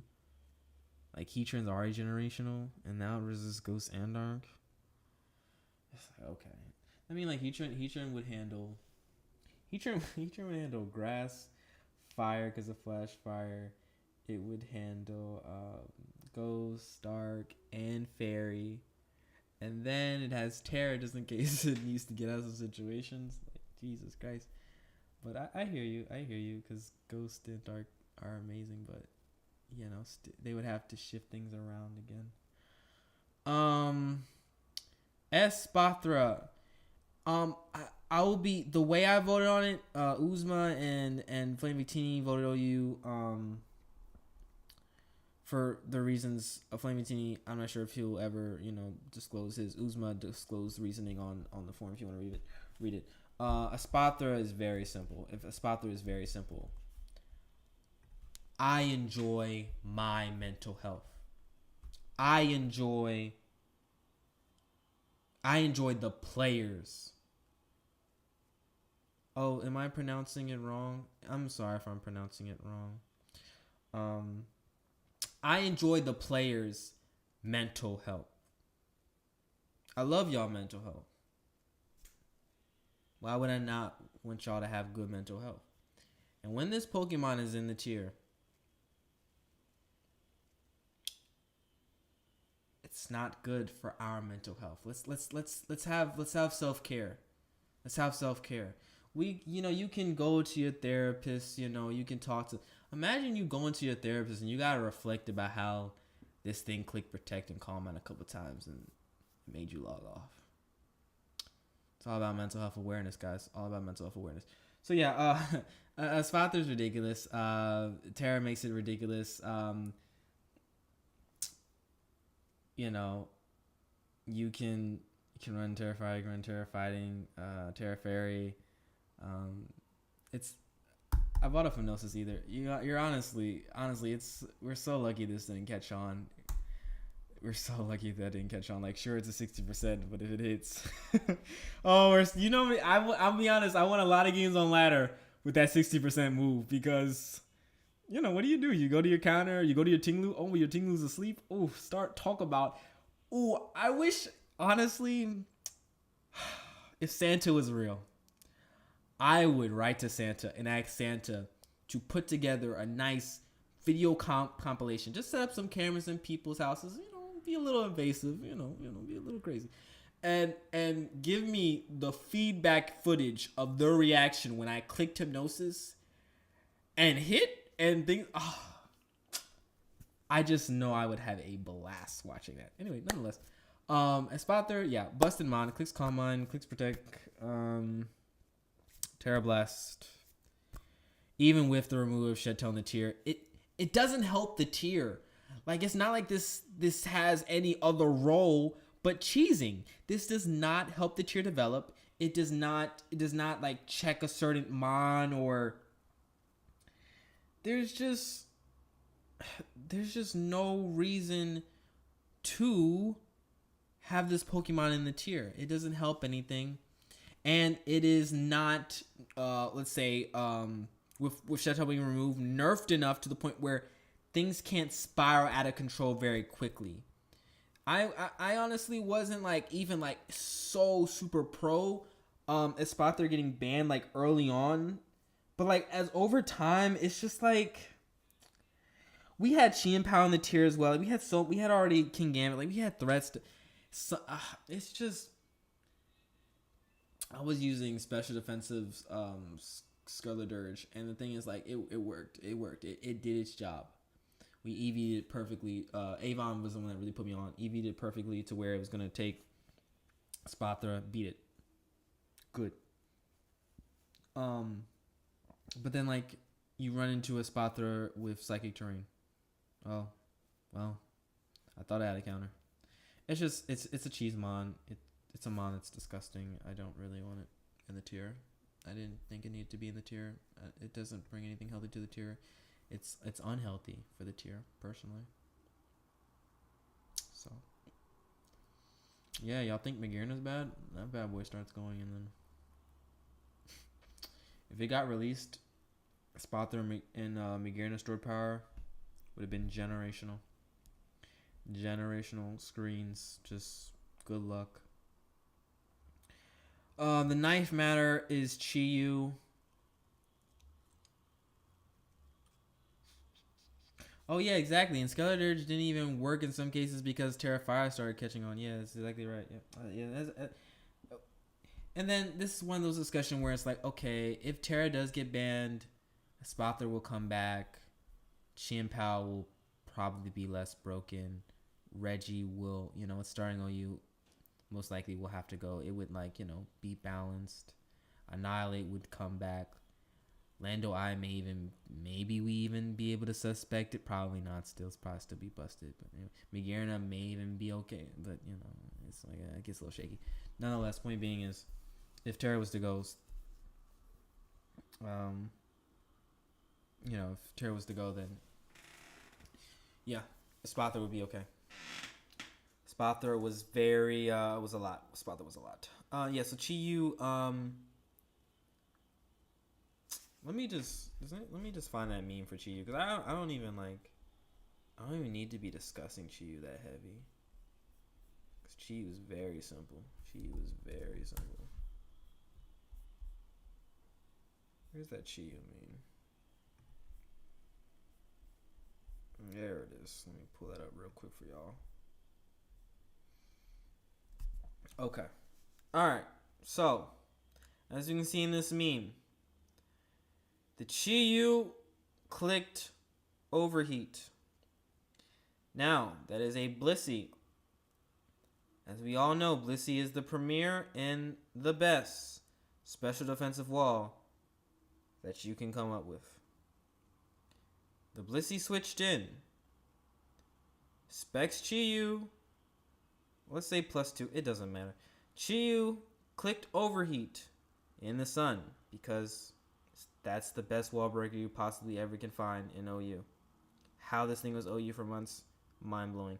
Nonetheless, I'm going to answer that question, Mew, because that's an interesting question. Yeah, everything died. Now, as we can also see on the other side of this meme, my child will weaken and remove their checks through careful play and confident team building. Yes, you generally speaking have to click knockoff, have to Rocky helmet, have to remove hazards, have to set up hazards. You know, you gotta play a long-term game. You just click buttons and click button and win. Click button and win.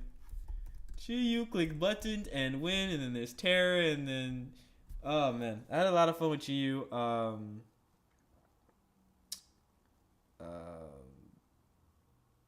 You're right. I don't have to explain to me, but I'm just doing it for like the newer players that are watching, trying to get understanding, or people who are now just starting to play OU because Home is coming out. Maybe they haven't started, even wanting to play this tier, and they're to wait till more mons come out because it was so centered. They were tired of having to use Great Tusk every game, whatever. Completely understandable. So they're now coming because things are going to be fresh and new. Okay, is a Spathra more or less broken than Chien-Pao?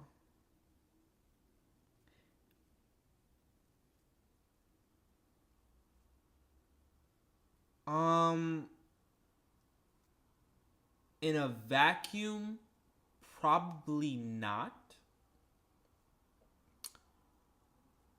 It just more so, and to answer the question of no, it comes down to wanting to remove uncompetitiveness, to make games as competitive as possible.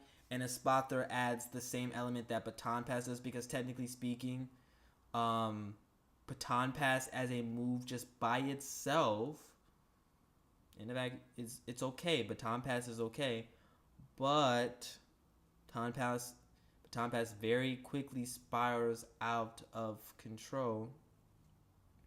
And I'm not saying, Spathra's Baton passing around, but I'm just trying to give the parallel, because that is the common parallel with Espathra, is because of Baton Pass. And just how Espathra is able to essentially just cheat wins. It's able to just simply cheat wins. And it takes very little skill. The thing about Chien-Pao is, Chien-Pao, you got to double. You got to potentially click the right move. You got to get yourself in the right position. If you're running band, you got to keep hazards off the field. Things like that. Espathra, you really could just be setting screens up, protecting, hypnosis. I'm not going to even use hypnosis because that's not really popular. You could just be protecting. You could sub, you try to go toxic. Like, there really was not many safe counters when it came to Espathra. The only safe thing when it came to Espathra was like a Terra Claw hazing, Terra Psychic, Terra Dark. It just wasn't really a competitive mon. Whereas at least with Chien-Pao, you had Fairy Defensive Guard. I would say someone had Corona. You had Toxapex.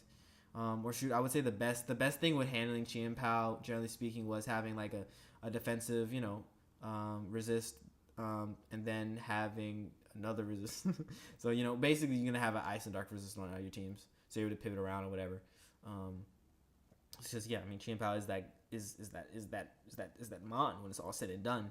But yeah, it doesn't cheat wins like Espathra. I'll say that. I mean, at least in my opinion, Espathra really just cheats wins. It's not really competitive. It's lame. It's just a lame mon, and as far as I'm concerned, it doesn't help the tier. I feel like Chien-Pao actually does help the tier. Like, you can have your issue with Chien-Pao.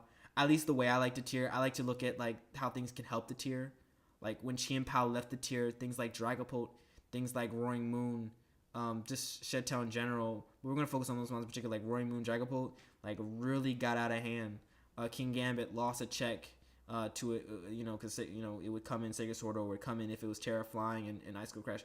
Like, it lost a check. So Kingambit usage rose or shoot because Chien-Pao outclassed it. Bax Caliber went from UU to them being completely close to an S-rank Pokemon, and how scary it was. In short, yeah, I mean, removing a mon like Chien-Pao and then another mon becoming good is really cool. But, a lot of things got affected, and a lot of things changed with that ban that I personally wasn't the greatest fan of, and felt honestly was a negative for the tier. And things that did start to spiral control, and shoot, that's, it's the current tier that we have now. Not for long, thank God. Shout out to Home. But I don't like this current I don't like the place that SVOU is in, personally. and there's nothing that can be done because we have a limited dex. That's of course being fixed in a couple hours of home. But yeah, I mean that's the answer. I just don't think the tier is in a good place, and so I don't think the tier would have got any better with Espathra in it. We're really trying to make things as competitive as possible, and Espathra is not really the most competitive thing. So yeah, Chiyu clicks move goes boom. Palafin. Palafin's interesting. The only person who voted OU on it is Flame Victini. Shout out to him. Yo, it's so funny. I did a video with Finch, and we discussed Palafin, and I was explaining to Finch, if I recall, how it was, and I was like, I think it could be broken, but I don't know if it can be broken. Like, can we get away with it being bad for one turn, and then it becomes good when it comes back in? And we weren't sure. We're like, it may be broken, but can it be broken? And we found out you don't have to be good for a turn. you can be broken. You can be broken. That's a good point. If it didn't have taunt, it probably would be fine. But you know, Pokemon Game Freak, they really be doing a lot. They really be doing a lot.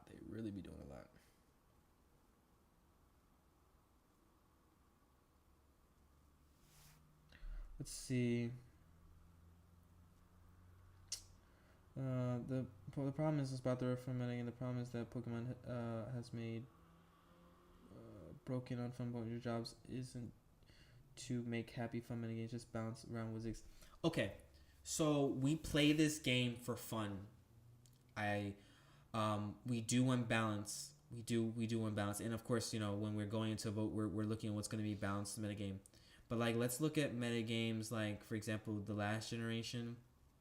SS is viewed currently, or just in general. Let's not even say currently. Let's say as it ended, as a generation that was not liked by people. I mean, you can go like to videos like of Blunder and them discussing it, like CDC, like they were like, 8's probably like one of the worst generations, like the way it ended. It was not enjoyable. A lot of people were looking forward to it being over, and we're very much looking forward to Gen 9. And don't get me wrong, there's a lot of people that really like Gen 8. They like the place that Gen 8 left. Finch is one of those people, like Finch really likes where Gen 8's, etc. I think the goal is you want to create a balanced metagame, but you also do want it to also be playable.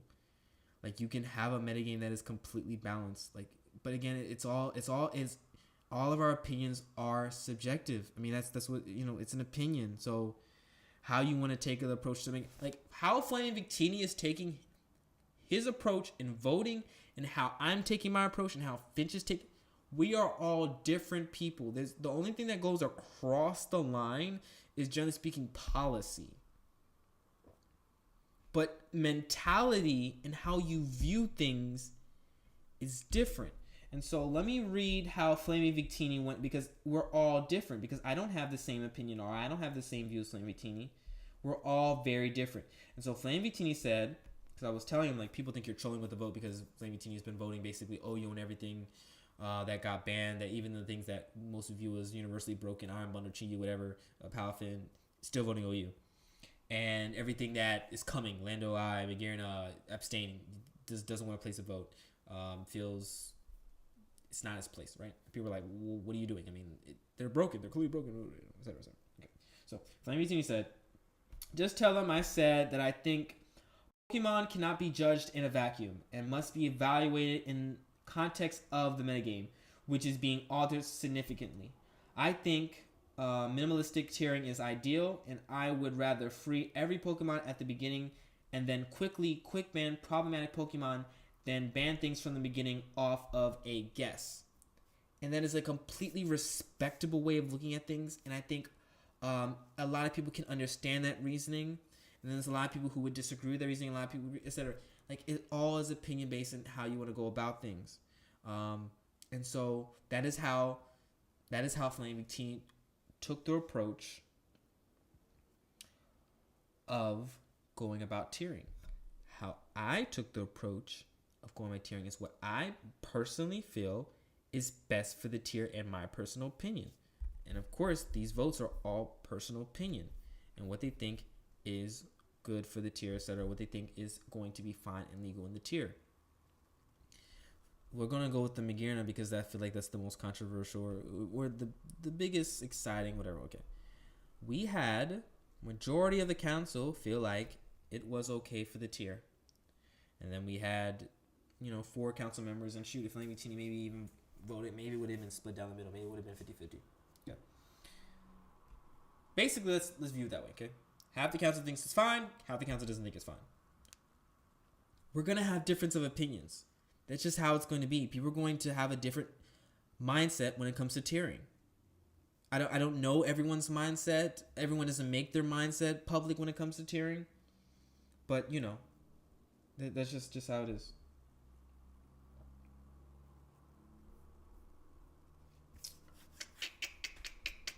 We want I personally, I want to have a metagame that can be enjoyed. I just want to have a metagame that can be enjoyed. I just feel like we can have a balanced metagame, but if no one wants to play it, and you see like dwindles, Generation 8, it's hard for me to talk. I'm just going off of what I've heard because I honestly wasn't 100% around. But like YouTubers, like of course Joey and like Blender, like they run the culture and everything. But because like it just wasn't popping, like to my understanding, and y'all can correct me if I'm wrong, but because of their influence and like them like starting to like make national decks pop off and everything like that, a lot of people who would be normally playing on OU ladder went to national decks OU ladder. So you had people being annoyed at the usage of the national decks ladder and how it how it messes up the regular OU ladder, and a lot of people don't like the national decks tier. But people were so frustrated and not finding it enjoyable, even though it was balanced. They just weren't finding it enjoyable. They're going to another tier. And I mean, hey, we have that people. We have that option. And so that's the thing. I think as a tier, you're going to want to... Blender would go months without making videos on SS. Yeah, exactly. I mean, shoot. It's not enjoyable. So... It's at least that's just how some people feel. I mean, personally, I mean, for my limited gameplay in SS, ever since just doing test games with high level plays and everything like that, I felt just fine. I think it's okay. But I've also seen some games where it's like, oh, I get why people don't think this tier is fun. So it is what it is. Difference of opinion, difference of approaches. It's every person's gonna have a different approach. Everyone's gonna have a different mindset. All right. I think hopefully it's understandable and fair. So we did. Oh my bad. Dang, why is it not sticking? Mac be annoying sometimes. Palafin. Oh yeah, so Palafin. Taunt, jet punch, string punch. Why couldn't they just keep? Is PO updating tonight? I hope so. I don't know. I hope so. I don't know. I'm not a higher up. I'm not like a moderator or anything on Smogon. I don't have that type of power. Not that tapped in. The councilship doesn't give you that type of access. I assume probably there's a thing. There's a couple of factors. I feel like when it comes to PS Open 18 tonight, there is the whole maintenance thing. So one, we already know that they're not uploading when maintenance started because they didn't do that. So the next question becomes, okay, well, will they allow once maintenance ends, like once it's official, okay, maintenance has ended, and then players start being added, will that be the leeway and showdowns like, okay, fine, we'll upload it now? Or will they wait to see how the move relearner acts and how the interactions with that goes, and actually if you can, like, if Zapdos can learn default, if Skull gets Toxapex back, and then when they figure that out, they upload it. So we don't know, and we'll have to see, and I would understand whichever option they choose. So yeah. Back to this. So yeah, jet punch, strain punch, taunt. And then bulk up. I mean, this was the set that really made it broken. And then of course there was Palafin, choice band, and Rain, or just in general choice band Palafin. And then Joey messed around and made choice specs a thing because it had 106 special attack and it lured and blew away normal measures like Toxic Pex physical defensive with like a Boom Burst Terra normal, because that's what Terra allows you to do.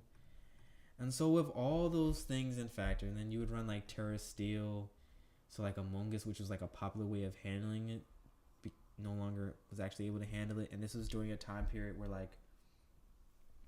Rotom wasn't really relevant, or really couldn't even be relevant because it couldn't survive the power creep of the metagame. Like if you notice, Rotom's usage started peaking up again and started peaking set again when things like Houndstone got banned, when Palafin got banned, when Flutterman got banned, when Iron Bundle got banned, and et cetera, et cetera. That's when Rotom started like, okay, you remember me, guys? Let's party. I'm drunk. Like, it was all late to the party and everything, showing up like, yo, guys, I'm here. And it's like, because it just couldn't handle it. It could not handle it. We're at 17 likes. I really appreciate it. Hopefully we can get to 20 and beyond. Please drop a like if you haven't already. Love you guys. I really appreciate it. But yeah, this was the set that really pushed it over the edge. I mean, just the way the bulk up put you at a point where you just couldn't be easily revenge killed at all. You already had 160 attack, and then you had the fact that you only needed a base 60 attack to get the job done. You were always going first. The only thing that was going to outspeed you, generally speaking, was going to be a D-Knight E-Speed. D-Knight was most likely going to have to Terra normal to get that damage off to begin with, and then you just drain punch the health back after probably not doing that much unless it was Bandit, which in Bandit wasn't popular back then. So yeah, I just, Palafin just isn't healthy. And there was nothing really to add it. There's no reason really to add it back to the metagame. I mean, it's not like really anything got introduced. Once again, this is a Terra discussion as well. If you remove Terra, Oh, Vert brought up a good point. 100%. Yes, there's no Scald. If Scald comes back, things are kind of interesting because things kind of get dicey for those type of mons like Palafin. It doesn't become easy at all. And that would be really kind of crazy and would honestly just show kind of how disgusting Scald is. If it's like, okay, we can bring this mon back because of Scald. It's like, that's nasty. Nonetheless, and then, of course, even like when it comes to, of course, the choice band set, because it has moves like Zen Headbutt, like Toxic Pex can't come in. Like, Palafin was a lot and still is a lot, and there's very limited counterplay when it comes to it. And then along with, of course, again, a really big thing about it is the priority that it's able to accomplish. Yeah, I mean, it's pretty. It's honestly just mind blowing. Like it's we've never had anything like it. Of course, with the ability and it being so effective. Like, why did Game Freak let this mon happen? They should have. I don't know how they thought this was okay. Like, they really thought one turn was enough. And shoot, it's even, to my knowledge, doing a decent job in VGC 2. I think I'm pretty sure I've seen it be semi-effective, but I may be wrong. Don't quote me on that. Don't quote me on that. Oh, we hit 20. We're at 20. That's dope. I think that's peak right now. But anyway, all right, Palafin ban. God bless. All right, this is post I made. Yay! All right, Iron Bundle. Man, what I tell you, Iron Bundle. Someone said this. I don't remember what video it was, or just generally speaking. Yeah. Okay, Pal's good in VGC. All right, cool. Yeah, I'm not tripping. Iron Bundle's only counter was Hydro Pump missing. If Hydro Pump hit, you win. If Hydro Pump miss, you probably were dying. Its only counter was hitting. Its only counter was missing. It literally was Freeze Dry, Ice Beam, and then the last move, whatever you want to go with. Oh, Palafin was so fun at the beginning. Oh, Palafin was so fun. Oh, like, don't get me wrong, like, this is a fun mon. It's completely disgusting, but it was fun. One of my favorite set was to run HO with it with hazards or screens. Doesn't matter. And then get the boost the special attack because you're running booster energy. You already at 381, and then you get the booster energy with it. So unaware, nothing can, none nonsense. You're just going crazy. You agility. You already got the most disgusting speed. Even with Monas, you're hitting 137, and then you agility. And again, of course, because it forces so much offensive pressure, there's a lot of situations where, okay, I could stay in on this bundle and I could attack it before the agilities. But if I stay in and like, let's say you got like a Great Tusk and you want to click CC, but if I stay in and it clicks Ice Beam, Freeze Dry, or Hydro Pump, I will die. And then the King Gambit in the back is going to sweep my team. So with that being the case, Iron Bundle was completely disgusting. It was generational. It was amazing. And oh my god, was it fun using. Iron Bundle was literally, it was very frustrating because we had such limited special attack abusers at the start. And then it kind of got better. Nonetheless, it was like the only thing HO had for how disgusting Dondozo was. Like Dondozo still is disgusting, but like it was really bad at the start. And because I mean HO was everywhere, but it's like all HO could do was like taunt it, and then or you had to run like again Iron Bundle. It was so bad again. It was so bad for special attackers. Like you were running like Chiyu to pressure it out, and it's like you're running a Firemon to pressure out a Watermon. It's like that's how we were really down bad when it came to like ways to as a show to pressure Dondozo. Like it bad. It was pretty bad. Nonetheless, we have Magearna now. Anyway, no, no, not serious. Just, yeah, Bundle has no switch-ins. Freeze Dry, it can be a sweeper. It can run things like Encore. So like, let's say you go into Blissey, or shoot you. What other? There's not really much switch-ins. Let's say you go Scream Tail. I don't know. There's not many switch-ins. Go into those things. Let's say those things try to recover, try to wish. Great, you Encore it. Now it's stuck in that. It can be stuck in that because then it's going to lose all of its recovery move if it keeps staying in like that.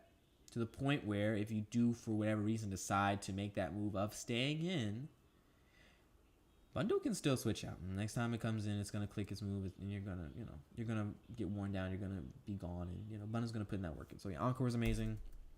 Sub was really good. You're not gonna get sucker punched by King Gambit. And then if it does sucker punch and does break your sub, it's dropped. You know what was another set that started popping off? Choice Scarf.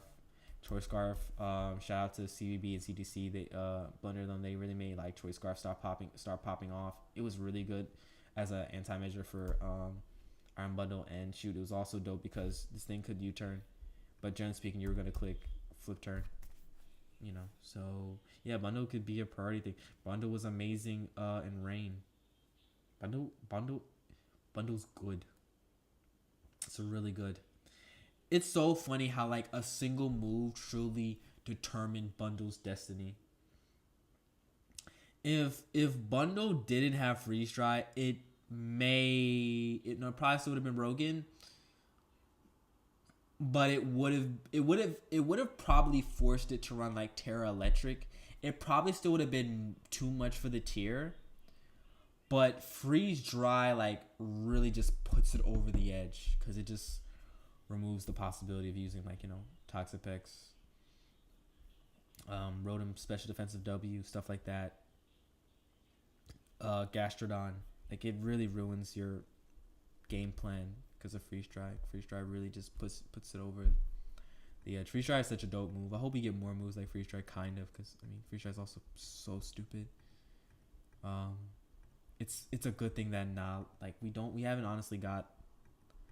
got enough like Pokemon that can take advantage of Freeze Dry, and that's honestly a really good thing because it's so scary. Fluttermane, we already discussed how stupid it is. Yuri Shifu. See me. Yuri Shifu.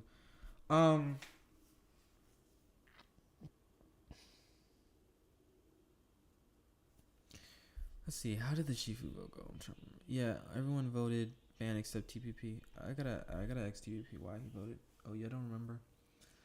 Um, we don't have Clefable. I feel like the simple answer to this, we don't have Clefable.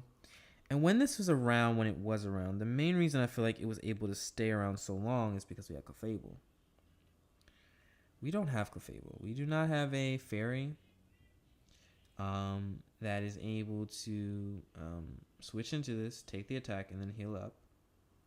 Essentially, we don't have a counter to this thing. We already know why it's so good. It's Wicked Blow, the move that always always results in a critical hit. That means things like, if you SD and again, it got SD, that's a really big deal, is because it got SD. So you SD, you Wicked Blow, you Terra Dark, things start getting out of hand. It's got CC. It's got arguably some of the best stabs that you possibly can have as far as coverage options go in the tier. It has the bulk. It has the powerful priority and Sucker Punch. You really find yourself pretty easily handling things. Doesn't it have Poison Jab? Yeah, it has Poison Jab, so it's not like you could use something like Terra Fairy Garg and be pretty safe. No, you can still get hit with a powerful attack. So yeah, I mean that's Shifu for you. Yeah, Shifu's really good. It's really disgusting. 100 defense, 130 attack, 97 speed, not the greatest, but just enough. If you look at the current tier, and if we're gonna look for some switch-ins and measures and counters, again, I bought up Fairy Garg. Rapid Sphere. We're gonna talk about Rapid in a second, cause shoot, I've been thinking about that thing too. I ain't gonna cap. Great Tusk gets blown away by a Choice Banded CC. Like it, not blown away. Like it takes it, but I'm pretty sure if I recall, it's a Twitch KO. So it's not safe. You would have to, for sure, run a Ghost. And even then, it's like, if you're a defensive Tusk anyway, the best you're gonna do is Equake. It's not like you're gonna Witch KO it back. And I'm talking generally speaking. Sure, if you want to run a fighting move, sure, but generally speaking on defensive Tusk, you're gonna run your Earthquake knockoff, etc. What else? Yeah, no, there's literally no switching, no you. Except Fairy Guard that I can think of, and that's only switching. And then there's Iron Valiant, but as we know, Iron Valiant doesn't have recovery, and that's gonna get worn down very quickly. Yeah, so this thing didn't have many switch-ins or counters or measures, so that's the thing. That's a good show of typing and moveset, move pool. Now, like for example, Rapid's considered okay because it's water fighting, so we have things that resist those stabs in the tier that are viable already. Because another thing you have to think about when it comes to tiering and things allowed in the tier, we do not. Okay, let me put it this way. Currently, when it comes to Ursaluna, and we are going to talk about Ursaluna because it's very important that we talk about Ursaluna. When it comes to counters that do not depend on Terra, people are trying to use Surluge, and you're like, oh, okay, Surluge. Oh, that's an OU mod. Yeah, but Air Balloon Surluge, that's never been a set. And then they try to use Air Balloon Sableye. Oh, Air Balloon Sableye has been relevant in other tiers. It's been relevant in OU in the past, yes, but not like this. Not with Air Balloon, and it's not been viable ever currently, and never should be, because Sableye has been out of the picture. It has been power creeped. When you start using things like that to start trying to like handle things like that, that's when you know that okay, something's not right here. Something's too much for the tier. It brings me back again to the point I was making earlier. When you start using mods like Iron Treads because something is so overwhelming, that's just how I view things personally. That's just my mindset. All right, final thing to discuss because I'm honestly this is I don't know how long I've been streaming. I've been streaming for 2 hours. Yeah, it feels like that. Yeah. So we're gonna talk about this. I was even thinking about playing it. I didn't think we were gonna be talking about this for like 2 hours, and I know we're gonna be talking some more. It's probably gonna hit 3 hours honestly. And shoot, I know I'm gonna be streaming tomorrow when home drops. I may even like stay up. I'm too tired. I'm probably not gonna stay up. Would y'all even be up with me? Like if I wake up for home, are we gonna be up together? Are we gonna be knocking it out together? I don't know. That's something to maybe talk about later. Um. So yeah, Finch wanted this all to himself. Man's want to make this post because he knew this was prime time right here. The Zamas being freed. The Zamas being free was pretty across the board too. Only two council members voted Uber in both cases. Are we gonna do team building upon release? Yeah, we can do some team building. I mean, honestly, I've done so much team building, and we've done so much team building in the server. If you aren't in the server, the greatest server of all time. Nah, honestly, we got some work to get there. We got some work to get there. I'm trying to get the server over as time goes back to Good Saturday's greatness, because Good Saturdays was special. We trying to get back there. Good Saturdays, I think, hit like 5,000, 6,000 members at one point. Like we're a baby server right now. We're still growing. And love y'all and thank you all so much for being in it. But and yeah, if y'all need a link to serve, if y'all aren't there for whatever reason, let me know. I'll send it in or shoot someone in the chat. Maybe we'll help you out. Oh, Huawei, you ain't in the server? Come on, man. I got you. If no one sends you a link, surely I got you. Zamazenta. Yeah, crowned. Okay, so the council's like, okay, this is fine. This is okay. Let's talk about why. They got nerfed. Appreciate it. Look at that, Lang. Legendary mod. Gotta love her. We got Zamazenta crowned. Zamazenta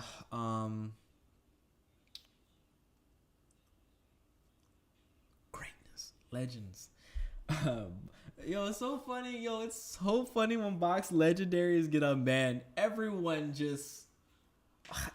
But it's a box legendary. But it's a box legendary. But it's a box legendary. Do you know it's a box legendary? Oh my god, but do you know who's on the cover of the game? Do you know that the game that I grew up playing, loving so much? Do you know the game that I had to sneak, make sure my parents didn't catch me, make sure I was playing in school? Do you know? Do you know that box legendaries can't be like yo. We know it's a box legendary. We understand. No, but do you understand? It's a box legendary. Okay. Do you know this was OU? This was OU for a good time, okay? It was having a great time, and it was a box legendary, okay? Let's calm down. You can be an OU and be a box legendary as long as you're okay. Yeah. So the biggest thing about Zamazenta was Dauntless Shield only activates now once per battle. That's a very big deal, because one of the things that made it broken and everything was you would come in every single time and you would automatically get that one that stage boost. Boom. So now with that not in the picture anymore, you're only getting that one time in the battle. So if you switch out and you try to come back in, you're not getting that boost anymore. Big deal. I feel like the main reason why it was okay to start, and we're not going to say that these things are going to stick around because who knows? They may be too much for the tier. They have a BST of 660. Currently in OU, I think the highest BST is 600. Do we have a higher BST than that? No, we don't. Yeah, the highest. Currently, it's Dragapult 600, Dragonite 600, Garchomp 600. And BST isn't like, a thing that like justifies you being OU or not. The point being is, those mons will, stand out and, will have high BST. Cool. The biggest thing about them being in the tier is the prevalence of ghost types in the tier. The prevalence of ghost types in the tier is a very big reason why this decision is currently okay. Currently, we will see how these things are in the tier. Okay, we have Dragapult, we have Skirtle-Dirge, we have tons of Terra Ghosts, we have Zoroark, we have Golden-Go. I swear to God, I was like, I had to backtrack for a second because I'm like, I was like, I'm feel like I like where's the other ghosts? Like I know there's more ghosts. Like I'm tripping with the names. How can I forget Golden-Go? I feel like aren't we also getting something that's a ghost type? Actually, no. Ghost didn't really get buffs with Ghost actually kind of fell off because we banned everything, didn't we? Yeah. When it comes to actually like dropping things. But anyway, point being is, yeah, the prevalence of ghost types in the tier. Now, of course, you can bring up the fact, Zamazenta has Crunch. It is able to make those, ghosts not switch-ins potentially. Yes, that is the case, and we are aware of that. Of course, though, that does not change the fact. Okay, for example, with Zamenta, a switch into that is going to be like Toxapex. It's going to be Zapdos. It's going to be Great Tusk. It's going to be a defensive Golden-Go. It's Corviknight, etc. Like now, it can Terra. It can start to blow past these things. It does have coverage to blow past these things. We are going to find out and we're going to see, because I am not going to sit here and tell y'all, oh, this is not going to be banned in a couple of weeks or whatever. I will not confidently say that because these are very threatening mons. They're good Pokemon, and we're not going to act like they're not. I said earlier that they were the easiest things for me to vote on, and they were, but everything on that list is there for a reason, and they're not automatically OU for a reason. These are fantastic Pokemon, and they should be treated as such. So yeah, I mean that's what. And then the speed tier of this thing is just amazing. I love one of the things I love is the fact that this thing is able to not only switch into POW but also able to force it out with its speed. It's fantastic. The fact that we have another thing that's able to do that in this tier is just amazing, and something that we honestly needed because of how scary POW is. So I really do love its presence in the tier, and I honestly I hope that at least one is able to stay. I don't know which one, but I really hope one is able to stay, because we've needed the presence of another fine type that isn't Great Tusk. We've needed the presence of another mon that is able to handle and I say that in quotations because Gambit's disgusting with Terra, and so Gambit, technically speaking, can potentially still like beat them, but at least it has to burn a Terra. Like it makes it harder, right? It makes it harder for Gambit to pull his sweeps. Like, don't get me wrong, Gambit is Gambit. It's still pulling off sweeps as we speak right now. That's a discussion for another time. But now, why did I put... What the heck? Anyway. Frustrating mon. Anyway, yeah, but no, Zamazenta, because of, the presence of ghosts, we have Terra Ghosts, stuff like that, and because mostly of the ability being weakened, I feel like the chances of it actually being also able to pull off a body press sweep may not be that. It may be easier said than done, but what I will say is, and we're mostly going to talk about the body press set, because I feel like when it comes to the regulars, you're going to want to be using a Choice Band anyway. I only like Choice Band on this, and the only other set I've liked and tested is the body press set, of course, heavy with press. But yeah, I mean that's mostly because I like a switch into like Chain Pal kind of, and I just don't want it to get worn down with hazards, and yeah, that's the drawback if you're going to use something like Zamazenta with Choice Band. You're gonna have to deal with hazards. So yeah, I just think I personally felt like it is going to be an okay. It's gonna be okay to start, but I can easily see it spiraling out of control. And I could see us having to ban it, and that's, if we have to ban it, and the people feel like it's too much for the tier, we have to listen to the people. Brings me back to what was it recently?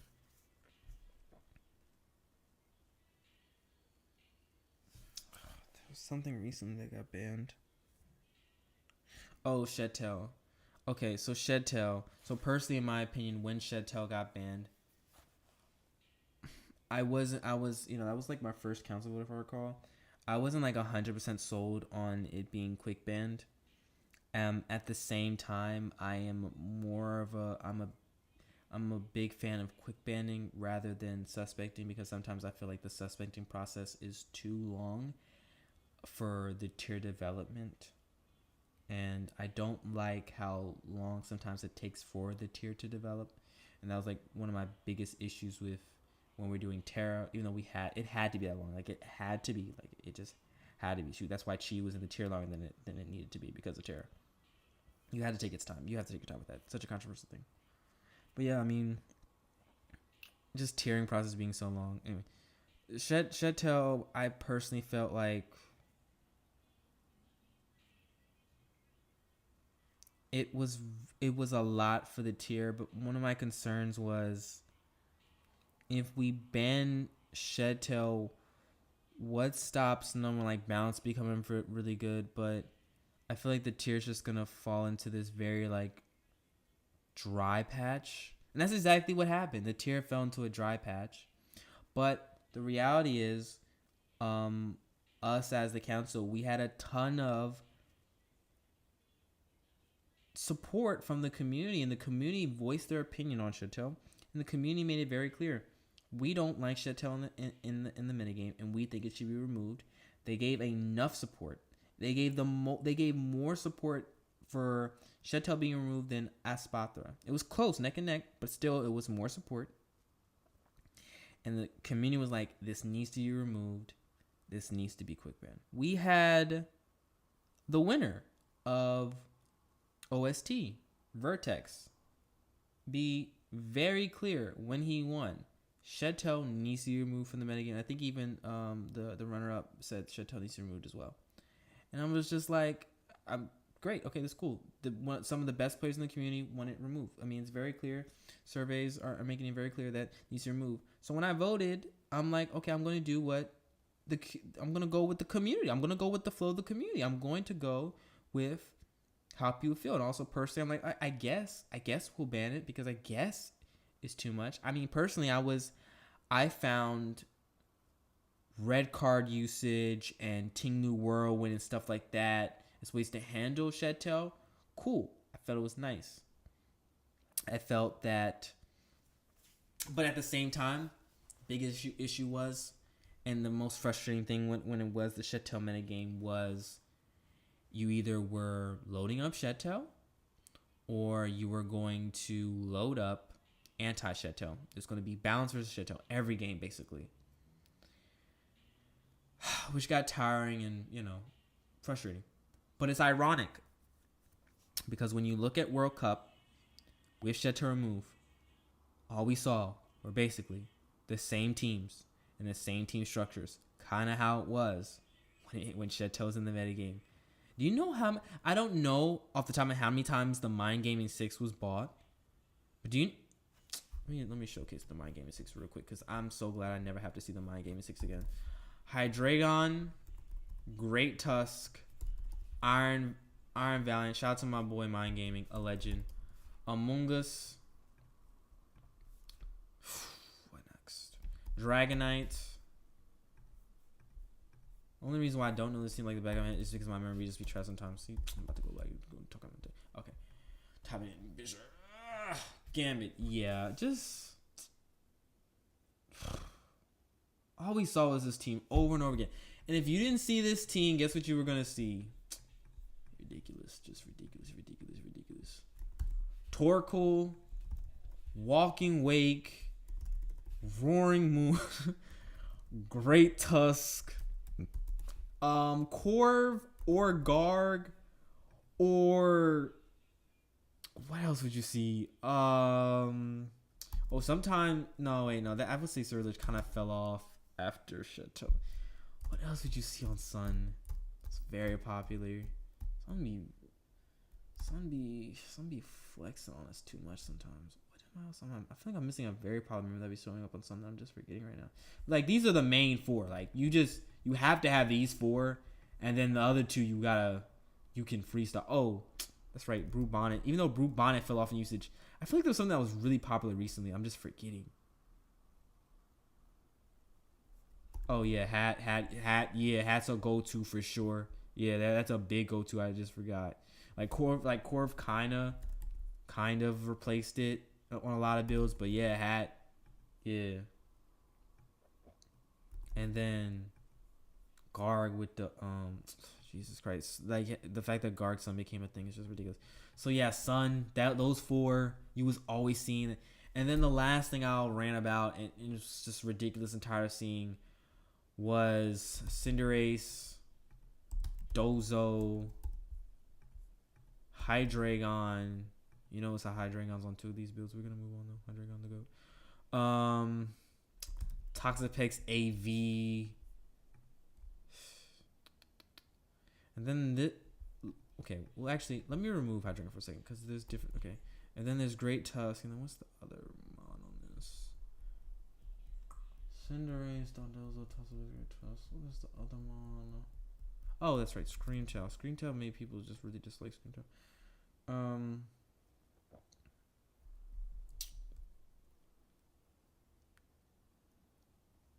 Yeah, so if you were running the Giannis version, you were running Hydreigon. If you were running the Raptor Crying version, you were gonna run Baxcalibur Scarf or Dragonite Scarf. But that's basically how, like, that's really all it was. All World Cup was basically the same. Like, don't get me wrong, there's different teams used. Like, you even saw like this thing pop up for some weird reason, but like that's basically what it was. Oh, Legends are playing. I'll analyze that. Did we Oh, Zamazenta. I still gotta finish off with Zamazenta. I kind of I think detoured a bit, but yeah, I mean, we'll see. With Crowned, it's forced to run Rusted Shield, which means it cannot. That item slot is not changeable. You know, once you see it, what the item is. You don't have to worry about running Choice Band, running Leftovers, Heavy Duty Boost, anything like that. Yeah, I mean, if it's running Rusted Shield, you can't be tricked. That's a pro though. Honestly, I like the fact that we have a thing that can't be tricked because I feel like Trick was very free. Of course, we had Golden Gold in the tier. Kind of Trick was it's kind of free, but nonetheless. Yeah, great. This can be a really good mon. I can see my main worry, I not more so with Crown than the regular one, is that I feel like it can potentially be too much for a hyper offense and offensive builds to deal with, especially with Terra. My concern is that, I mean, balance and stall and bulky offense, or more so teams leaning on the stall balance side, really bulky, they should be fine. They should be able to handle Zama just fine, especially if Skull comes back. But the teams that are offensively based, I'm concerned if they can handle it.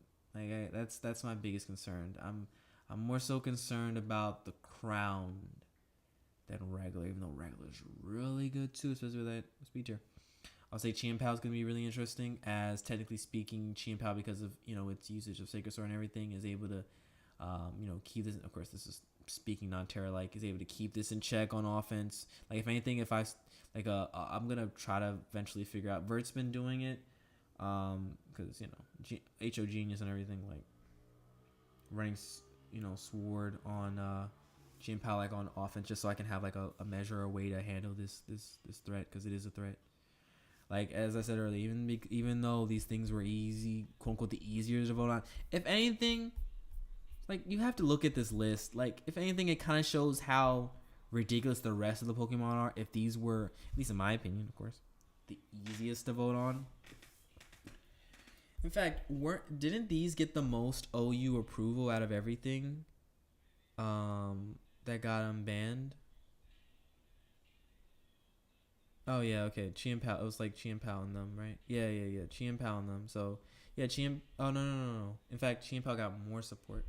Yeah, Chien-Pao was the easiest for the council apparently, and then Zama comes right behind it. So yeah. So I think that's, I've talked enough about everything, and yeah, just guys, ask me some questions. Let's start doing some question round table. And oh, and I know what I wanted to say. I wanted to go over some notes that I gave to the council personally, and I'll talk to you, with you guys here.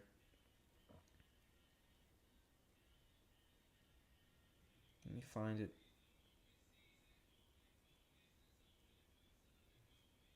Let me see. Checking some notifications. Let's see. I'm looking for. Trying to find my message. Oh, I know I saved it on my phone.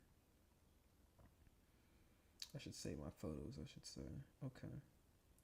So, as some of you guys know, I've been actively setting up matches in the server. Oh, let me send the server link to the people who, because Lang decided I want to be a home warrior, and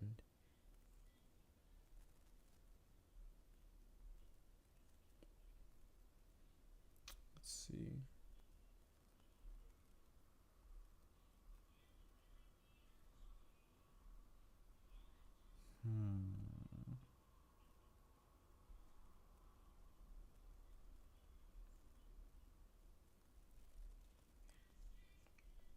I got the Discord link for you. There you go. All right. So let me find what I was saying. Okay. So I called it the OU pre-home metagame radar because, as you guys, if you've been following the tier, what we do now is we make radars and we, talk about what we is basically on the radar, like what we think potentially could be broken too much for the tier, etc., etc. Cool. And so, number one, I had and point being is, yeah, we've been playing test games. Again, these aren't actual games in the metagame because the metagame isn't out yet, but it's a good enough idea because we're basically using the same moves everyone will be using. We're going off of what is apparently supposed to happen with the relearner.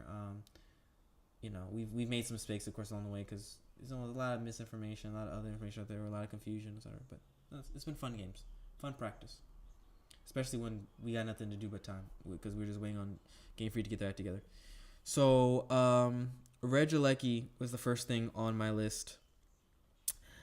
I have the opinion that this Pokemon is rather unfair and is leading to people using rather low usage mons / barely viable sets, i.e. AV Iron Treads, to be accounted for it. This Pokemon non-terra counters are essentially Quasar, Tinglu, and the list stops there. The pros you can look at is it needs to burn terra for it to be effective, but considering it outspeeds the entire tier and very little priority actually can OHKO it, because you really got to be like a bandit sucker Terra Dark or a bandit E-Killer to really get the job done. It spirals out of control essentially every game it's in when used properly. This isn't along with the fact that it can be abused to even Great Links and let you train. Let me tell you right now. I'm telling you right now what I'm using. I'm using this broken E-Terrain that Vert made. The only thing that annoys me is when you run into Heatran and then your Moth isn't able to go crazy, even though if you face like a offensive Tran, it will take a decent amount of turns. That's the only time it's the only time, swear to God. Okay. So yeah, you put it on E-Terrain, it gets even more ridiculous because it's apparently supposed to get rising voltage. Even if it doesn't get rising voltage, just throw electric ball on it. Same thing, still ridiculous. Let's run a completely nasty calc real quick. So we got Reggie, disgusting. Reggie, we're gonna call it a special attacker. We're gonna remove the life orb and just it doesn't matter what it has, honestly. We are gonna make it timid. We're gonna run Electro Ball here. We're gonna set it in electric terrain. All right, Slowbro, Galar, Assault Vest. That's taken 67, and this is supposed to be a counter. 67.27. Shoot, even a Voltage is doing like a decent chip, and you get to switch out to, please. Okay, next alleged counter. Even though these are not really counters, but I'm just normal things that you would use as counters. Let's make this AV as well. 252. Special defense. Let's make this assault vest. How much is it gonna take it? How else is it gonna take it? See, that's not bad. That's not bad. Look at McGearna holding through. 120 still. 38.1, 45.3, and then you get to volt switch out after you do damage. What you have to remember is you have to volt switch out. Oh, I did slow, bro? What? Oop, did I make? Oh, oops. Let me see. What did I click? Maybe I messed up. I probably messed up. Oh, what? Did I? Oops, I may have messed up. I may have been less. I'm messing with the calculator too much. I'm making too many mistakes. Let's see, Reggie Lucky. Did I have the wrong count? I probably had the wrong count. My apologies, guys. I'm getting late. I'm getting tired. Alright, what damage are we looking at now? Electro Ball. Okay, still doing 50. That's still ridiculous damage. Are you kidding me? Oh my god. Yeah, so yeah, you do 50, 50.1. And then you will switch out. Do I have the right things looking, Galar? Yeah, I do have the right thing. Yeah, so disgusting. So yeah, I mean, this is just Reggie just being Reggie. Thank you, Yinser, for pointing that out. Okay, so yeah, you put in each terrain and it gets ridiculous. And another reason why it's ridiculous as it finally gives the option no, not the option. The ability that electric terrain has been dying for, and what is made electric terrain frustrating if you're a user of it, is how much pressure that Iron Valiant applies to it when you face it opposing. Because some games literally just come down to a speed tie. If your Iron Valiant outspeeds their Iron Valiant, like it literally just comes down to speed tie. Literally that simple. A lot of games. Regieleki makes that a lot easier. So yeah, I just don't like its presence in the tier, and I think it needs to go as soon as things get going, and most likely will showcase that it needs to go. So yeah, okay. Magearna's next, number 2 for me. Magearna's number 2 mostly just because we freed Regieleki. Like I didn't think I still can't believe we freed it. It's the most versatile Pokemon on the list. It is able to essentially be on every play style and accomplish whichever goal you need it to. Things that I feel have to be monitored is the sweeper set initially. Is there any viable counterplay to it? Will it force playstyle to use unviable set / Pokemon to slow it down? It has Sweeper with Terra, AV, Choice Specs, and Scarf, Eject Pack, Lead Hazard, Hazard Setter, Trick Room Setter. Even with all these sets upon testing it and watching a lot of gameplay with, it hasn't felt Quick Band worthy and mostly Suspect worthy, but I wouldn't be shocked if it gets Quick Band, as it's most definitely the best Pokemon in OU with it in the tier. Now, when I said this, look at Magearna about to put in work as I'm saying all this. I said this like yesterday, and just play more games with it. As I'm saying, it's gonna take. That's why we keep playing. It's a lot. So we'll see. But yeah, that's my biggest thing is like I wouldn't be shocked if it gets banned. But the biggest concern personally is Magearna under screens. Like Magearna under screens is my biggest concern. It's my biggest concern. Like even this game right now with like Lang. Oh, that's so annoying. The reason why Lang stayed in that turn is because he probably was like especially defensive, or let's say like generally speaking would live a flare cannon, maybe EV'd, whatever. And so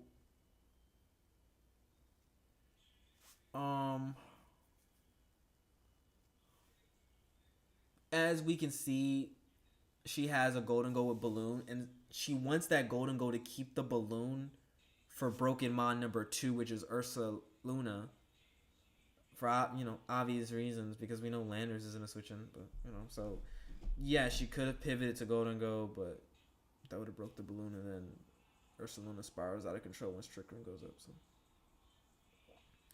yeah, but honestly, the best sets for Magearna, as far as I'm concerned, has literally been Trick Room and then Sweeper. Sweeper better than Trick Room, of course, because you can like put that on more play styles. Well, to be fair, you can fit Trick Room on off HO2 because of Ursaluna, which we're going to talk about next. Number 3, Ursaluna. Ursaluna is a cocaine bear. Let's be clear, it needs Trick Room to be effective, and with Pokemon dropping, it's quite easy. Excuse me, with the Pokemon dropping, it's quite easy to put together a very effective Trick Room. Is this just gonna sweep? Was Terra burned? No, that's gonna sweep. Dragon's gonna save the day, right? Excalibur's ridiculous. Alright, moving on. With the Pokemon dropping, it's quite easy to put together a very effective Trick Room with different combinations, along with already amazing Pokemon like King Gambit and Iron Hands that we have already have. I'm getting real tired. I'm not gonna lie. Ursa doesn't have any counters unless you use non-practical sets like Balloon Sableye or Air Balloon Flashfire, Sortilege, or shoot even in this. I deleted already, but the game that Vert was just playing with Lang, Mans was using Cresselia, which is Terra Ghost, just because of Ursaluna being ridiculous. There are practical options, but require burning Terra and Roam W Ghost, Crest Terra Ghost, and basically Levitate plus Terra Ghost, but you also need to live a +2 Fire Punch. I think the question comes down to if Trick Room can really carry it to the top. I know we don't like to use National Dex as an example, but it's the only thing that I can pull from where Trick Room made Momenta Terra Steel too much for the tier. I wonder if Ursaluna can do the same. One thing for sure, it somewhat invalidates HO, and once Trick Room is up, they're playing from behind and need like 2/3 priority members to potentially survive the onslaught, as its bulk is similar to King Gambit, just a worse typing in quotations. And it has felt like it could be quick ban worthy, but we shall see. Oh wow, that's a very bulky Magearna. Well, I mean, it's Trick Room, so there's that. But yeah, I mean, that's the thing, honestly, guys. Like, for me with Ursaluna, I'm not sure if Trick Room can carry it to the promised land of Ubers. I don't know. Trick Room has always been a flawed strategy, mainly because of the turns. It's for some reason Game Freak does not. I think Game Freak's like traumatized from like how like when Trick Room was like really good, like that one time in VGC, if I recall. Like I remember, I think it was when Palkia was a. Oh snap! That was a crazy turn just now. Wow. Okay. Anyway, I want to move on. But yeah, like, can it be? And we're about to watch Ursaluna be generational. But nonetheless, can it be? Can Trick Room be too much? Wait, did the balloon get burned? Oh, the balloon didn't get burned. Okay. And this is gonna click Fire Punch. It's just gonna die. Oh, Crunch. Whatever works for you. Yeah, that works too. Disgusting mod.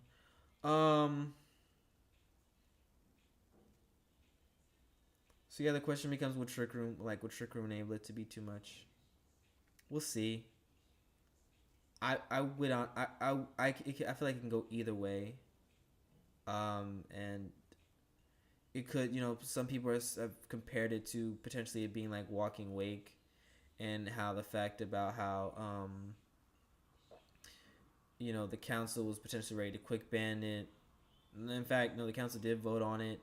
They were like, okay, this is going to be too much for the tiers, it's not competitive, no switches, da da da. Are you kidding me?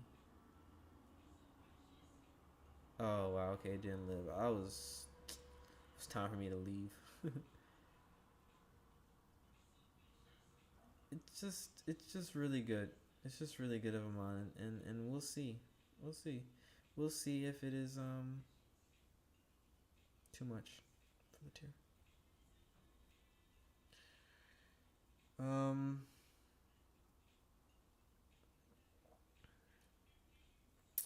The fighters.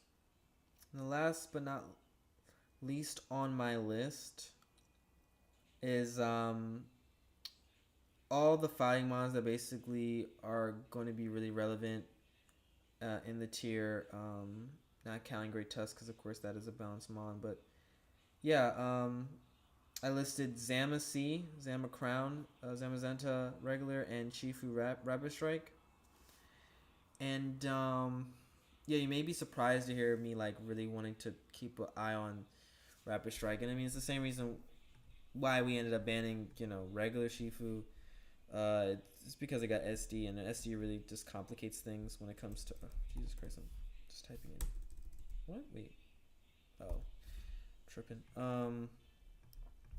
Swords Dance, Surging Strikes, U-Turn, or Aqua Jet, CC. I mean, but here's the thing: its stabs are resisted by Mungus, Dragapult, Dondozo. Technically, can handle, and Geneseo in most cases is gonna handle it. Um, you got Rome W, Soft, Slow King, Slowbro.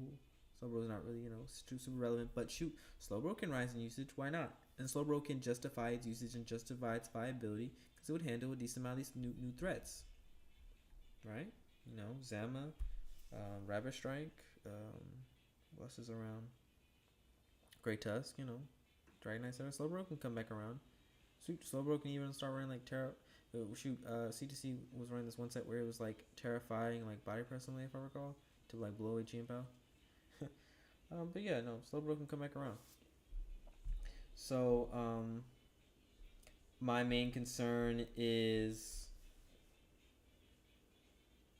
with Zama's crown, and as I said earlier, and I'll say it again, is how it can potentially completely invalidate hyper offense and overwhelm it. But I feel every playstyle will likely have outs or a way to handle it on their team. And even though Crown doesn't have the same item flexibility, and that's something I didn't bring up. Another thing to keep in mind with Crown is it doesn't have the item flexibility. It's forced to run its item, so hazards can wear down very quickly if not played properly, or it's not like a one-time come in mon. Hazards is a really big thing to keep in mind. Okay, yeah, but so even though Crown doesn't have the item flexibility like regular Zama, it is not able to be tricked, which is pretty important in Major. Even though it doesn't have that item flexibility, isn't able to run, heavy duty boots, choice band, whatever. Can't be tricked. So you can't trick it with a choice scarf and then lock it into a iron defense or a body press, whatever. It's maybe Stall will start adapting it and start using it because of the fact that it can't be tricked. Anyway, those are my notes. We spent so much time talking about home. I'm gonna open the floor up for some questions. Oh wait, did I just see this? My thing is just updating, or I more so missed this.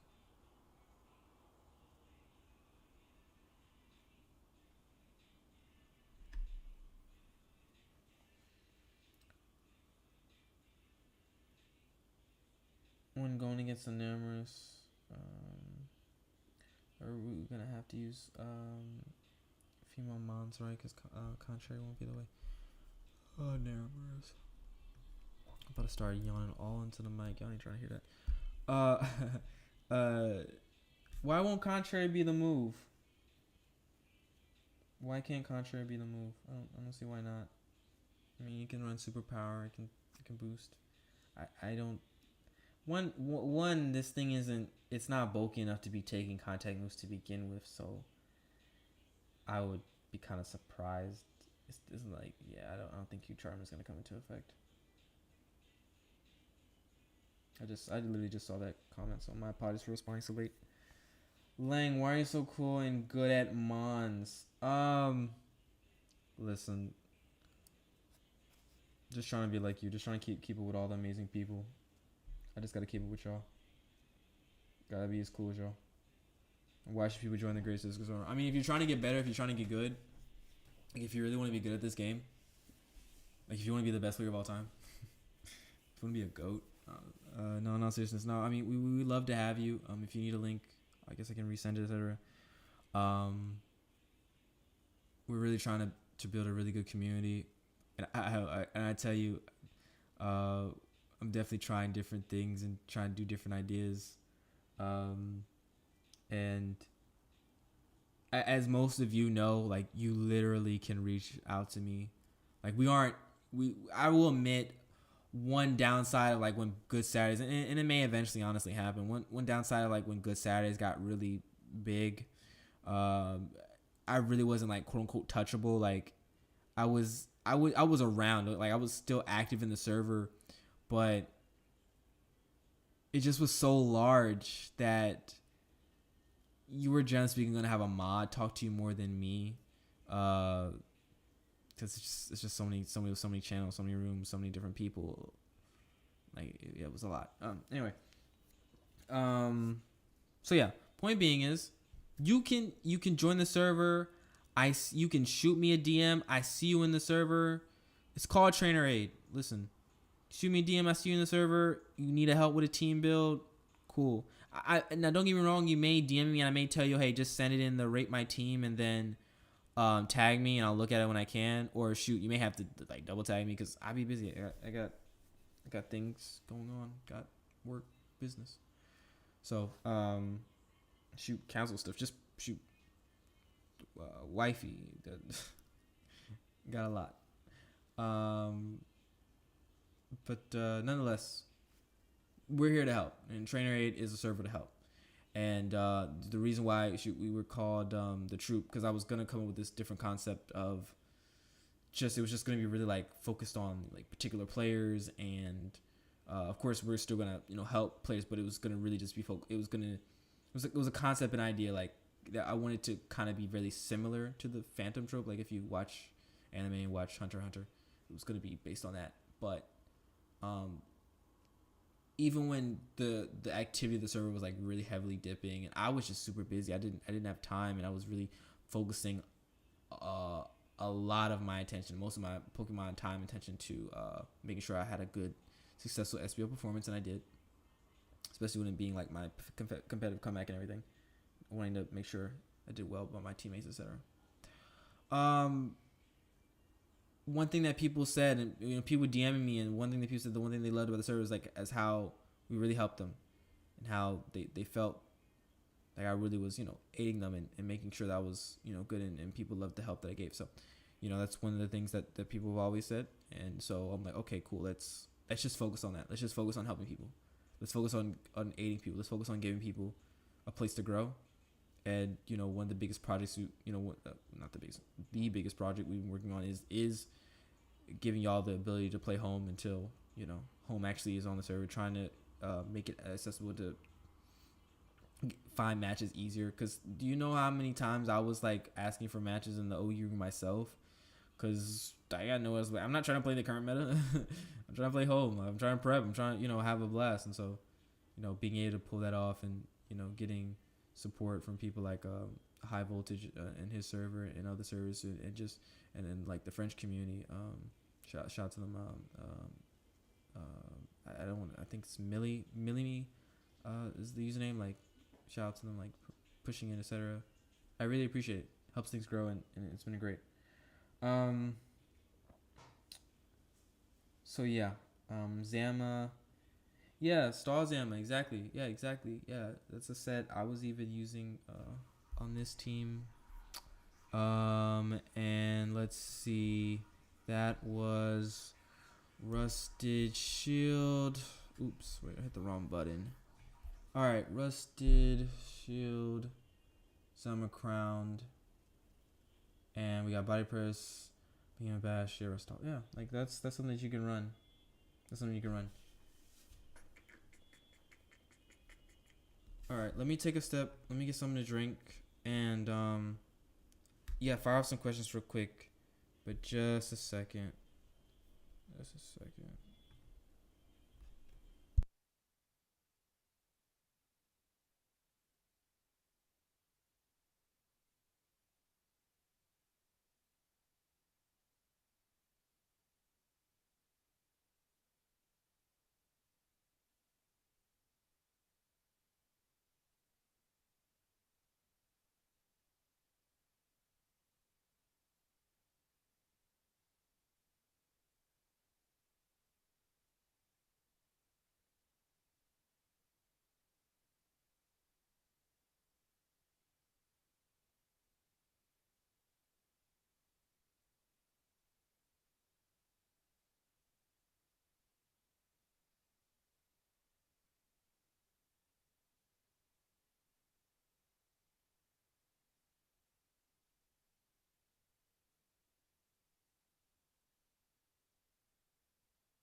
Okay. All right, peace, man. Hope you have a good work sesh tomorrow, and yeah, good talk, good talk, good talk. Thanks for being here. So yeah, if anyone has any questions, go ahead. If you don't have any questions, and I've already answered all your questions, cool. Um, I will dip if no one has any other questions. But yeah, I just want to open up the floor. Don't worry, I should be streaming tomorrow, so yeah, looking forward to that. Looking forward to that.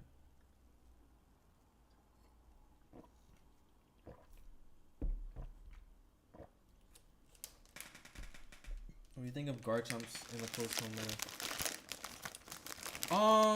Sorry, this is loud. I'm just grabbing well, I'm vegan, so I won't call it Cheeto, but it's like basically a fake Cheeto. Okay. Hmm. I think this works. I think this set's still very effective. I think this set's still very good. I think Chain Chomp's amazing. Chain Chomp's been amazing for a couple of generations. A lot of generations, basically, ever since it was around. No, that's dope, Lane. That's dope. Um, but yeah, Starfrog, Fire Blast, Earthquake. I mean, Draco. What's switching in? Still nothing. Nothing's been introduced that's really switching into the. The only thing that's switching is like, no, Enamorous isn't even really switching. Any point being is the set's it's gonna be fine still. It's really just gonna come down to its speed tier and how like new mons got introduced that outspeed it now. So it's like, but I'm sure we'll see like Rocky Helmet be a thing because of the double Cementa brothers. Another thing I've been using is Scale Shot SD because apparently it's supposed to come back in Relearner with the Relearner. So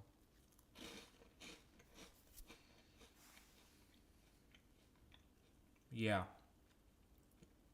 that's another set I've been using, but honestly, it's not great. Like Lang said just now, it's been underwhelming, and it has been. But if it's the team structure that I have here, it's a focus test Garchomp. Get chip damage or get good damage off. Switch into things like Garchomp. Pressure him out. Then I'm able to double to, said Mon that's in it, then able to put in more work. It works for the team. It does this job.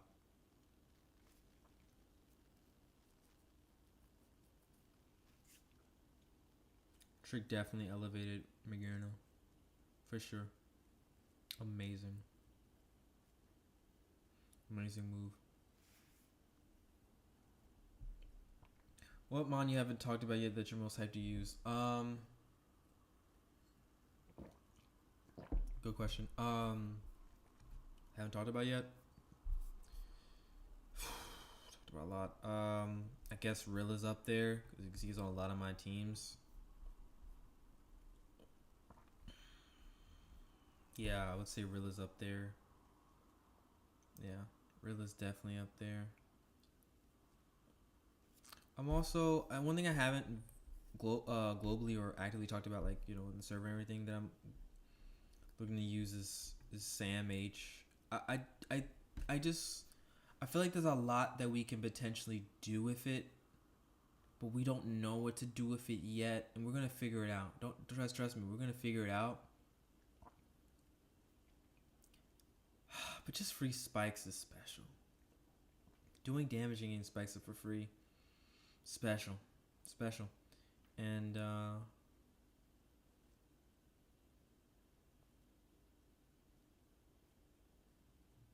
yeah. I think Sam H can be really fun. Glow King, yeah, Glow King. I mean, Glow King's on. Does it pull up under King? Okay, yeah. So Glow King's on 1, 2, 3. Also, some of these are not finished. They got like messed up, and I feel like it was bad. So technically, those are not finished teams. But basically, you can see how much is in my builder, nonetheless. Go King's pretty important right now, to say the least. I'm gonna answer like I guess one more question, then I'm out, and I will be back tomorrow. Or aren't we in tomorrow? Yeah, we're already in tomorrow. If you're on the East Coast, so well, shoot, if you're on the East, yeah, actually, yeah, if you're on the East Coast, we're in tomorrow. And we will be back. I don't know what I'm going to do. I don't know if I'm gonna. See, shoot. If I knew how the Smoke On mods were gonna do it, then I'd probably stay up. But I don't know how they're gonna do it. I don't want to. Excuse me, not stay up, but like go to bed and then wake up or something. Like set an alarm. But I don't know how they're gonna do it. So doesn't sound fun to wake up and be like, "Y'all ain't ready yet."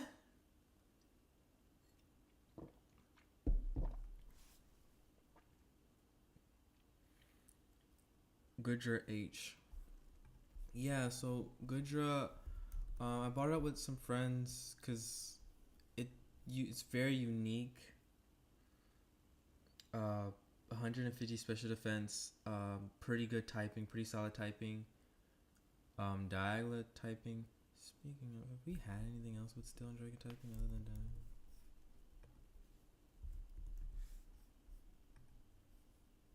Yeah, so that thing, but that wasn't really relevant. So yeah, I mean, pretty special typing. Gets acid armor to help the lack of defense. So, in my head, I was like, okay, we can run AV. It becomes a very good has a good attack stat. We can run AV. It has, good special defense already. You add AV, it gets ridiculous.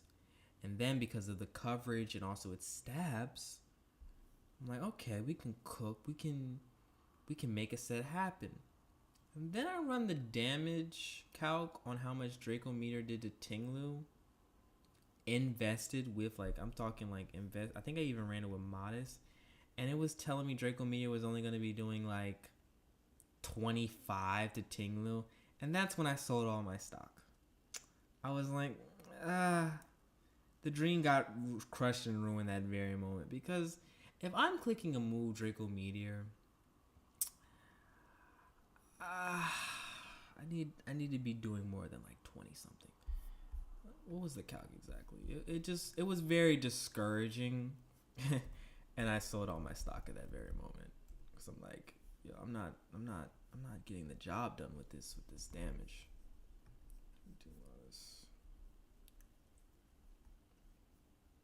It was like, why would I invite it in to get a free Spike or Roxa? Why would I do that? Why would I make the game easier for my opponent? We play this game to win. Yeah, see, 25. 0 chance to 4. 0 chance. Heartbreaking, honestly. It was very heartbreaking to me to see that damage.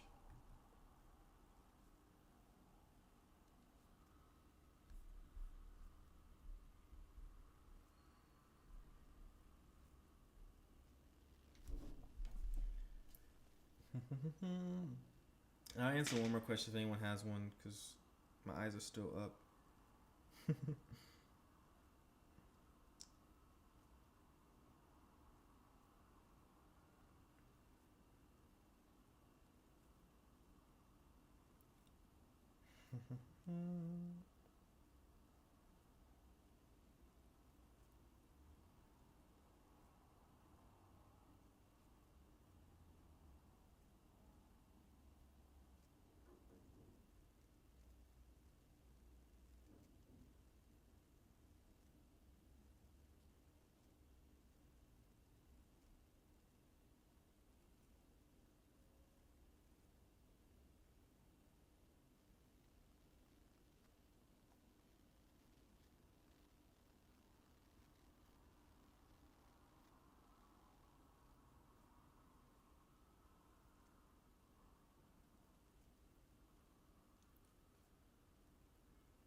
First mon to get banned. Great last question.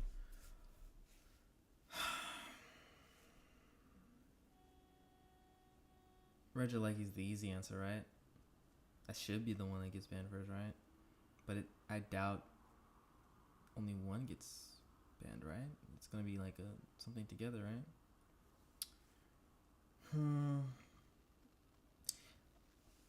I'm putting my money on Regieleki for sure. If it doesn't get banned, I will be very confused, to be honest. But yeah, Reggie should go. Reggie should go first. He'll probably maybe like go with McGearna at the same time, if anything. I mean, I hope McGearna lives, but I don't know. I don't like his chances. But as far as I'm concerned, Reggie, as I talked about just now earlier, Regieleki's got to go first, so he needs to be the first thing banned. And another thing to keep in mind, of course, when we enter the metagame, a lot of opinions are going to change. But I feel like an important thing to keep in mind as I leave y'all for the night, Regieleki had more votes to keep its... No, not keep itself. Excuse me, because it wasn't... Okay. To send it to Ubers and had to keep it in... Excuse me, not keep it. Ugh. To let it stay in OU. Only 3 people wanted it in OU. Okay. Whereas McGearna, the majority liked the idea of McGearna in OU. 5 people voted at OU, 4 Ubers. Don't get me wrong, it was close. But let's just say Reggie isn't as beloved. Anyway, thank you guys so much for being here. And not falling asleep. I'm giving y'all a virtual hug for not, falling asleep with me. It's your boy NJ. I'm out, guys. See you tomorrow. Peace.